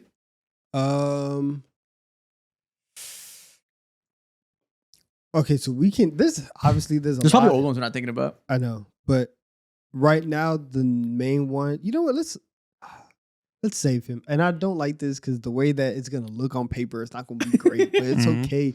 Save him. Save my guy, Garrett Wilson. Okay. That's not bad. Fair. That's not. I love how you had tried to to preemptively say I'm losing this draft, but but shout out Garrett Wilson. Good pick. Wide receiver 2, nutcases. Nutcases. Yep, guys who are way off the wazoo. Okay. Can't be wide receiver 1 because of other things, but yo. Okay, so draft a crazy receiver, whatever Yep. that means. Donovan, you're first. I can go any receiver and just put him at 2. Anybody Any crazy? receiver, but they have to be crazy. Okay, Antonio Brown. Damn it. He passes the radar. You got it. Crazy. Where's the down. crazy line? Is Shadow Cinco crazy? No, Nah. he's whimsical, but he's not crazy. Yeah. Okay, and what do are we saying? Because Antonio Brown sets the bar pretty fucking high. They don't got to be Antonio Brown. Are we talking like diva nutcases? You can say D, but that's crazy too. T.O. have some diva moments. Can I go T.O.? He's not crazy. He's not crazy, but he said nutcase. What'd you say initially? Nutcases. Nutcases. Like, Yeah. is that more about diva or like they went off the deep end? You can do a You combination know when of somebody's both. crazy. So like a Pickens type. Sure, I would say he's crazy. Yes. like you know whenever you see somebody and you're like, man, he's crazy. It's just off hard because you his said Antonio rockers. Brown, who was Yeah. like to live up I to mean, that crazy. I got the craziest no, one. I know Yeah. you're right. But like trying to make sure I pick someone crazy That's enough. fair. Who else is a nutcase diva wide receiver? Because a lot of players have diva moments, but they're Mhm. not head cases. There's a few. I guess I'll Very just go tight. George Pickens. I don't know who else falls in that right now. Okay. Who should I have picked? I mean, that's kind of fair. Hey, as a number one. That's one of the 3 best options. Yeah. Yeah, I don't That's know. one of the 3 best options. Because a lot of people have diva moments, but listen, you set the bar high with fucking Antonio Brown. That's crazy. I know he's the face of it. All right, tight ends, long hair. Long hair tight ends. Mm-hmm. Kelsey never had long hair. He had hair, but it doesn't count as long, right? When we say No. long, it means that come out the helmet. Yeah, it comes out. Come out the helmet. Yep. Okay. Then It flows through the wind. Kellen Winslow never had long hair. Antonio Gates never had long hair. Gronk never had long hair. I guess I gotta go George Kittle. Okay, fairs. It's annoying. The longest hair. Mm-hmm. Long hair. I guess after that, the most I can think about is like T.J. Hawkinson. Mm. Okay. Am I missing somebody? You're definitely missing somebody, I'm sure. But go ahead and take Hawkinson. Okay. Who else? I don't know. I'm sure over the years there's people that we're not thinking about. Yeah. Yeah, I can't think off the top of my head. I can't. A lot of the best tight ends are black, so they don't have long hair like that. And Jimmy Graham never had luscious locks. Yeah. I'm coping. Yeah, exactly. If I went wide receiver, it's like, I Oh, got way Vernon more. Davis had braids when he came out the league. Too late. Too late. All right. Play caller. Yeah, I wasn't gonna. I know. Is there dreaded tight ends? From my knowledge, I didn't see any at all. It's like Mo Ali Cox. Yeah, Mo Ali Cox. Yeah, there's no dreaded tight ends at all. Okay. So, yeah, come to this. All right, is it on me for play calling? Yeah. Yes, it's on Kyle you. Shanahan. Well, he didn't say anything yet. He's in the same category. Play caller, black. Kyle don't count, sorry. Got you. Oh, black play caller. Fuck. Black play caller. All the Wonderkins are white. All the sauce, the white boys. And now let's start a dialogue. We will go with. Yo, this isn't fair. This is a racially gate kept. It honestly is. It honestly is. This industry is racially gate kept. Why There's not a lot of aren't- genius white play callers. More cape. I Play will go caller's with black. Yeah. Eric Bieniemy. Okay. Damn. Who else is there? I can't even think of any right now. The better pick would just. Why don't you not make a pick? And let everybody understand that this is basically impossible because of what the NFL has done. And understand that even though that there is the Rooney Rule, injustice still stems very, very hard in this league. And it's not as easy. You see, I picked Kyle Shanahan before I even knew the topic because of just play calling. Your mind never goes to black man for play calling. We might actually be cooked. Hold on. I'm going to cheat. I'm going to Google it because Yes, we need to talk please. about this. Black offensive coordinators. Because if we start talking about ex-player to offensive coordinator to quarterback coach to that pipeline to head coach. Yo, there's none in the league right now. That's what I'm saying. That's what I'm saying. With that being said, This might be all. Yo, how did we go one deep and now we don't have another black man? That's crazy. who even is there all time? Like, You might be just without a play caller now. there's plenty of defensive coordinators. Yeah, I bet. Yeah. It's like, yeah, you can coach the D line. Yeah, You can coach the linebackers. coach some animals. All right. Exactly. I guess give me fucking Hugh Jackson back in 2013. Right. He was offensive coordinator, right? Yeah. Yeah, give me Hugh Jackson. Yeah. I guess. What, wait, Anthony Lynn? He sucks. I don't know. Like, All right. Offensive line teams that have red in them. teams that have red in them. So are we doing current day? Current day. Current day teams that have red in them, offensive line. Mm-hmm. It's on you. Yeah. It's on him. Yeah. I need to see the logos. To see Chiefs, who's- Texans, Falcons, Cardinals, 49ers, Buccaneers. Give me the one good position group this team has. Give me the Chiefs. Yeah. Okay. Bears. I gotta go with the Chiefs. The rest of them kind of suck. Who you taking? I mean, I guess at this point we'll probably take. Let's see. I guess I gotta take the Falcons fully healthy. Ooh. Sure. Yeah. Ooh. Yeah, fully healthy. Take the Falcons and just say, hey, we're gonna run outside zone with Jahmyr Gibbs all day. Ooh, you're Like, cooked. Ooh. Oh, I guess we could have picked the Bills. They have red in their logo. Yeah, they do. Or did you mean primary red color? It just any red in their logo. Ah, we should have picked the Bills. Any logo. Oh, okay. well. Yeah, I was not thinking about that. I was thinking red teams. Okay. So I have Patrick Mahomes, Jamal Charles, Jackson Smith and Jigba, Mm-hmm. George Pickens. My play caller is Hugh Jackson. Who's your long hair guy again? Oh, George Kittle. George Kittle. And then I have the Chiefs offensive line. Okay. And I have Jalen Hurts, Jahmyr Gibbs, Antonio Brown.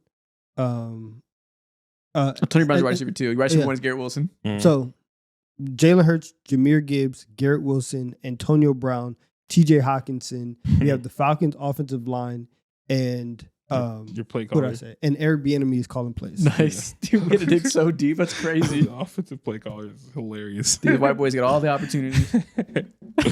We are here to start conversations. This is just the right league to do so about. It's crazy. Last thing we are going to do today. That's insane. That really is crazy. I forgot there was none higher than this coaching cycle this year. Yeah. Next thing we're going to do.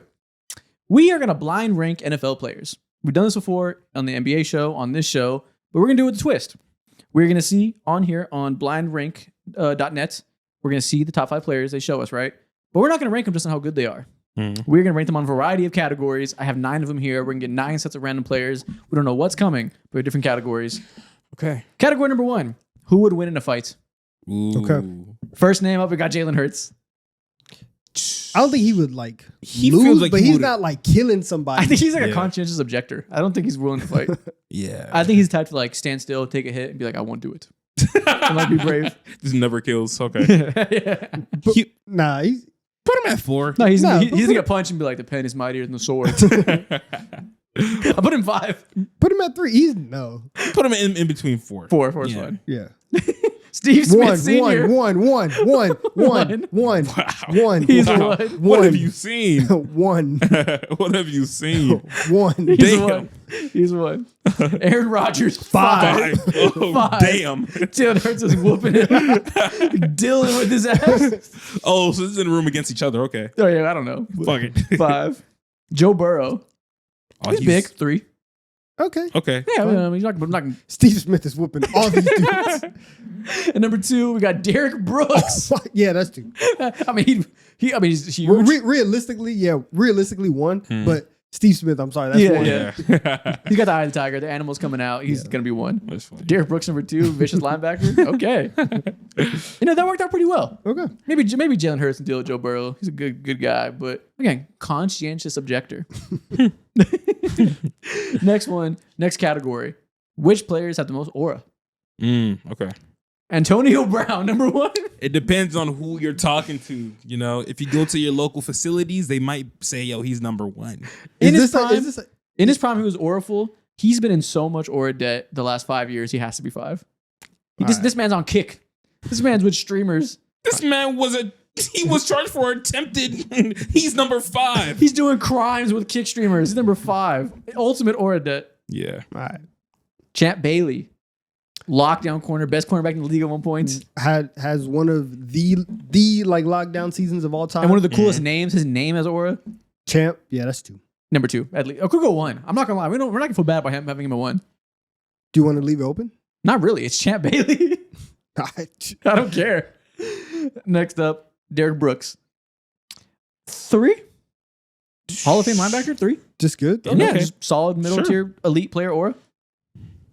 Ed Reed. See, Ed Reed is 1. Bleeds aura. Damn. So we got number 2. Ed Reed, yeah, he has to be 2. Okay. And last one, Brian Urlacher 4. That Damn. makes total sense. Yeah. Yeah, you could swap Ed Reed and Champ Bailey, but other than that, I think we nailed it. Okay. Ed Reed should be 1. Ed Reed should be Should be 1. one. Damn. I could watch Ed Reed highlights and edits for days. I've seen so many edits over the years. This is pre-edits. I've seen so many montages of here comes the boom while he kills people. This is before we call things edits. That's funny. Okay, I think we nailed that pretty well. Probably better than the fight one. Next category: how good they'd be at basketball. Oh, Julius Peppers is 1. Julius Peppers is 6'7". He's a ridiculous He athlete. played basketball. He played, like college basketball, Yeah. right? Yeah. Honestly, we're so lucky Julius Peppers just popped up for a basketball category. Yeah. That's crazy. No, he's 1. Did he play in UNC or something like that? Something. Yeah. Larry Fitzgerald has size, big hands, can catch. 6'3". I think he might be. Is he 6'3"? Something like that. He's 6'some", man. I think he's top 3. I think he's number 3. I think Larry Fitzgerald would probably be good. I'm sure he can dunk. Yeah. Number 3. I want to put him 2, but 3 feels fair. And plus, I feel like he have a long basketball career too. Yeah, Longevity's let's just important. respect Larry Fitzgerald and his athletic ability. Okay. Next up, Stephon Diggs. Not the biggest guy, but I don't know. Wide receivers typically can hoop. Yes, I feel like he hand checks a lot. What would he be doing out there? I don't know. Fouling people, not playing defense. This man is not locking down on defense. It's fake defense. 5. I think he's 5. 5. Next up, Darrell Revis. Yeah. I trust Darrell Revis and his lateral movement skills to lock down anybody. That's Gary Payton. Okay. That's number 2. Number 2 or number 4? Because he's not big. Yeah, but I think he's better than Larry Yeah, but he's Fitzgerald. like 5'11". That's like Bronny James. It's okay. He can lock down Larry. That's Gabe Vincent. He can lock down. These guys aren't playing each other. I understand that. But That's Gabe Vincent. I still think he's like that, though. I think we'll get somebody big and say we probably should put him at 2. Let's save it. Yeah. What do you think? Go for it. Let's keep him at 2. Why not? Keep him at 2? Yeah. Let's see. Okay. It'll be on your hands. Okay. Max Crosby. Max Crosby can dunk. Shit. He should have been 2. I've seen him dunk. Damn. Max Crosby is a freak athlete. He should have been over Revis. Congrats. You can win the combine. Play an actual game. Let me see some skills. Max Crosby is running in transition and putting nuts in face. Yeah, I think he will be the equivalent to Aaron Derek Gordon. Jones Jr. He could do that. No, but he's thick. It's Aaron Gordon. He can probably shoot. He's white. It's Aaron Gordon. It's the only indicator. Yeah. We fucked up. All right, next I mean, category. but sometimes he doesn't act like it, so he might not be able to shoot. Maybe he didn't go to the white shooting schools all the other white players went to. Exactly. Okay, next category. Which one of these players could play both ways? So play both sides of the ball. We'll assume the other position group opposite of them. Okay. Antonio Brown. Can you play wide receiver and corner? Yes. Yes. Hell he yes. has the mentality He'll be top for it. 1 or 2. I'll 2? go 2. Okay, Yeah. we'll go 2. Probably something more physical at the top. Is he physical? Corners don't got to be physical, so he's lucky. Yeah, like corners. I've seen like it's okay if you're not like a 6'3" corner or anything. So even if you are Antonio Brown size, like you can make it work. I'll go 2 for Antonio Brown. Okay. JJ Watt. So he Offensive line. We've seen him play both sides for a second. he did. He scored touchdowns. Yeah, exactly. So So fuck it, he's won. He scored touchdowns and been the sack leader. He's number 1. Yeah. He's got to be. I don't understand. This man's the GOAT. He's the GOAT. He's the GOAT. Adrian Peterson. Can he play linebacker? No. No, not really. Nah, he's too small. 5. 5. He can't do it. Damn. 5? Walter Jones. He's like 6'6", all Hall of Fame lineman. Can he play defensive tackle? Yes. Yes. Walter Jones at 3. Chris Jones. Can he play offensive? Probably not. He's good at 4. It makes sense. Hell nah. Yeah. Okay, he can be 4. Yeah. He's not kick stepping like that. Yeah. I don't, he doesn't put his hand in the dirt too much. Mm-mm. He doesn't want to do the dirty work. It's an unglamorous position. Okay, I think we know that. This is a perfect list. Yeah, that's the best one, honestly. Next category, we have who would you want for one game to win a Super Bowl on your team this year? So Okay. I'm actually talking football for the first time. Ed Reed. We need a quarterback, obviously, Yeah. but Ed Reed could win me the game by himself. Minimum 2. Okay, let's go 2. Okay. Fuck it, respect. We'll go down respecting Ed Reed every single time. Next up, Devontae Adams. I could win a Super Bowl without a wide receiver. He's 4, great, but maybe 5. Yeah, I think 4 or 5. 5. I think there's more needle moving positions for I'll one say game. 5. Okay, we'll go 5. Brett Favre, Okay. See, that's a quarterback. Yeah. MVP. MVP. However, Is he clutch? I'm about to throw 3 picks in that interception. he will throw the interception at the end of the I'm about game. to throw 2 picks in that Super Bowl. Come on, man. It's either 3 or 1. Do you want to leave one open for someone that we feel more trust in? Let's do 3. Let's Just go to be with safe? our odds. Yeah. This feels We could find bad, better. but okay. Just he should be 1, but let's leave the door open in case we get somebody we trust a little more. Okay. Somebody we like a little more. Yeah. Somebody does less crime against the impoverished communities. Next up, Tyreek Hill. 4. 4. Sure. Cool. Yep. Solid. So now who's gonna be 1? George Kittle. Fuck, we should have went Brett And you Favre know 1. what? George Kittle does absolutely everything on a football field. And he's never done crime against the impoverished communities of Mississippi. That's fine. yeah. Oh, this is so bad. He blocks. I guess so. He can catch the ball. He's good vibes. George Kittle's 1. Okay. Okay. Next up, next category is best Hall of Fame case. Okay. So let's hope there's players that are okay. Let me do it again because I want players that are currently playing. Okay. Devontae Adams. Top 3. Is he a Hall of Famer? We might get Hall of Famers on this already that might pop up. Mm. I'm gonna go 5 or 4, just because the name we'll probably get better names. Okay. 5 or 4 is. But it's not. But this Yeah, is it's not. very It's not a bad baseline. I'll go 4 for Devontae Yeah. Adams. Okay. Next up, Patrick Mahomes. 1. 1. He's Yeah. surefire Hall of He Famer. could retire right now after the ACL tear and be like, yeah, I don't got no Yep. more. You can show me people that are already in the Hall of Fame, and I'm still gonna rank Patrick Mahomes above them in this list. Mhm. Next up, Rob Gronkowski. 2. 2. Also, Maybe the GOAT at his position. there's no maybe. about Never that. mind. Wow. There's no maybe. He is the greatest tight end to ever play football. Salute. Randy Moss. Right there above Devontae Adams, of course. Number 3. Okay. Again, maybe the GOAT at his position. We're getting nothing but GOATs. Now, who's number 5? George Kittle. You I know think what? we just nailed that. I think we Okay. did it perfectly. That's Good perfect. list. Okay, salute. The Hall of Fame candidacy list. We got 3 surefire Hall of Famers and then 4 and 5. Okay. We haven't really gotten any bad L's yet. Yeah. It's the best blind ranking video We're we've ever cooking. done. All hits, no misses. We got 3 categories left. Who would be the best at chess? Mm. Oh This is yeah, like we an gonna call IQ some people thing. dumb. Who's the biggest thinkers? Okay. JJ Watt. Honestly, surprisingly, People might say meathead. yes, He's smart. he is. He's calling these games intelligently. I'm saying Should it be either 2 or 3. I think we can go 3. We can get a Okay, nice little 3 's baseline fair. 3. Yes. But there's going to be some meatheads on this list, so maybe 2. All okay, Let's put let's 2. see. Let's Okay, go let's go 2. 2. Tyreek Hill. 5. 5. Damn. There's me. Damn. Yeah. Fuck him. Justin Jefferson. Maybe I don't 4? think he's bad at chess. But I think 4 would be okay. Yeah, I think 4 is okay. It has nothing to do with him. It's just about the competition. Yeah. He doesn't seem like a guy who would be interested Yeah, I in, don't think he in- likes in chess. learning. Yeah. Yeah. I don't think 4 is fine. Doesn't seem as like it's forte. Ed Reed 1. over JJ Watt. You don't go 3?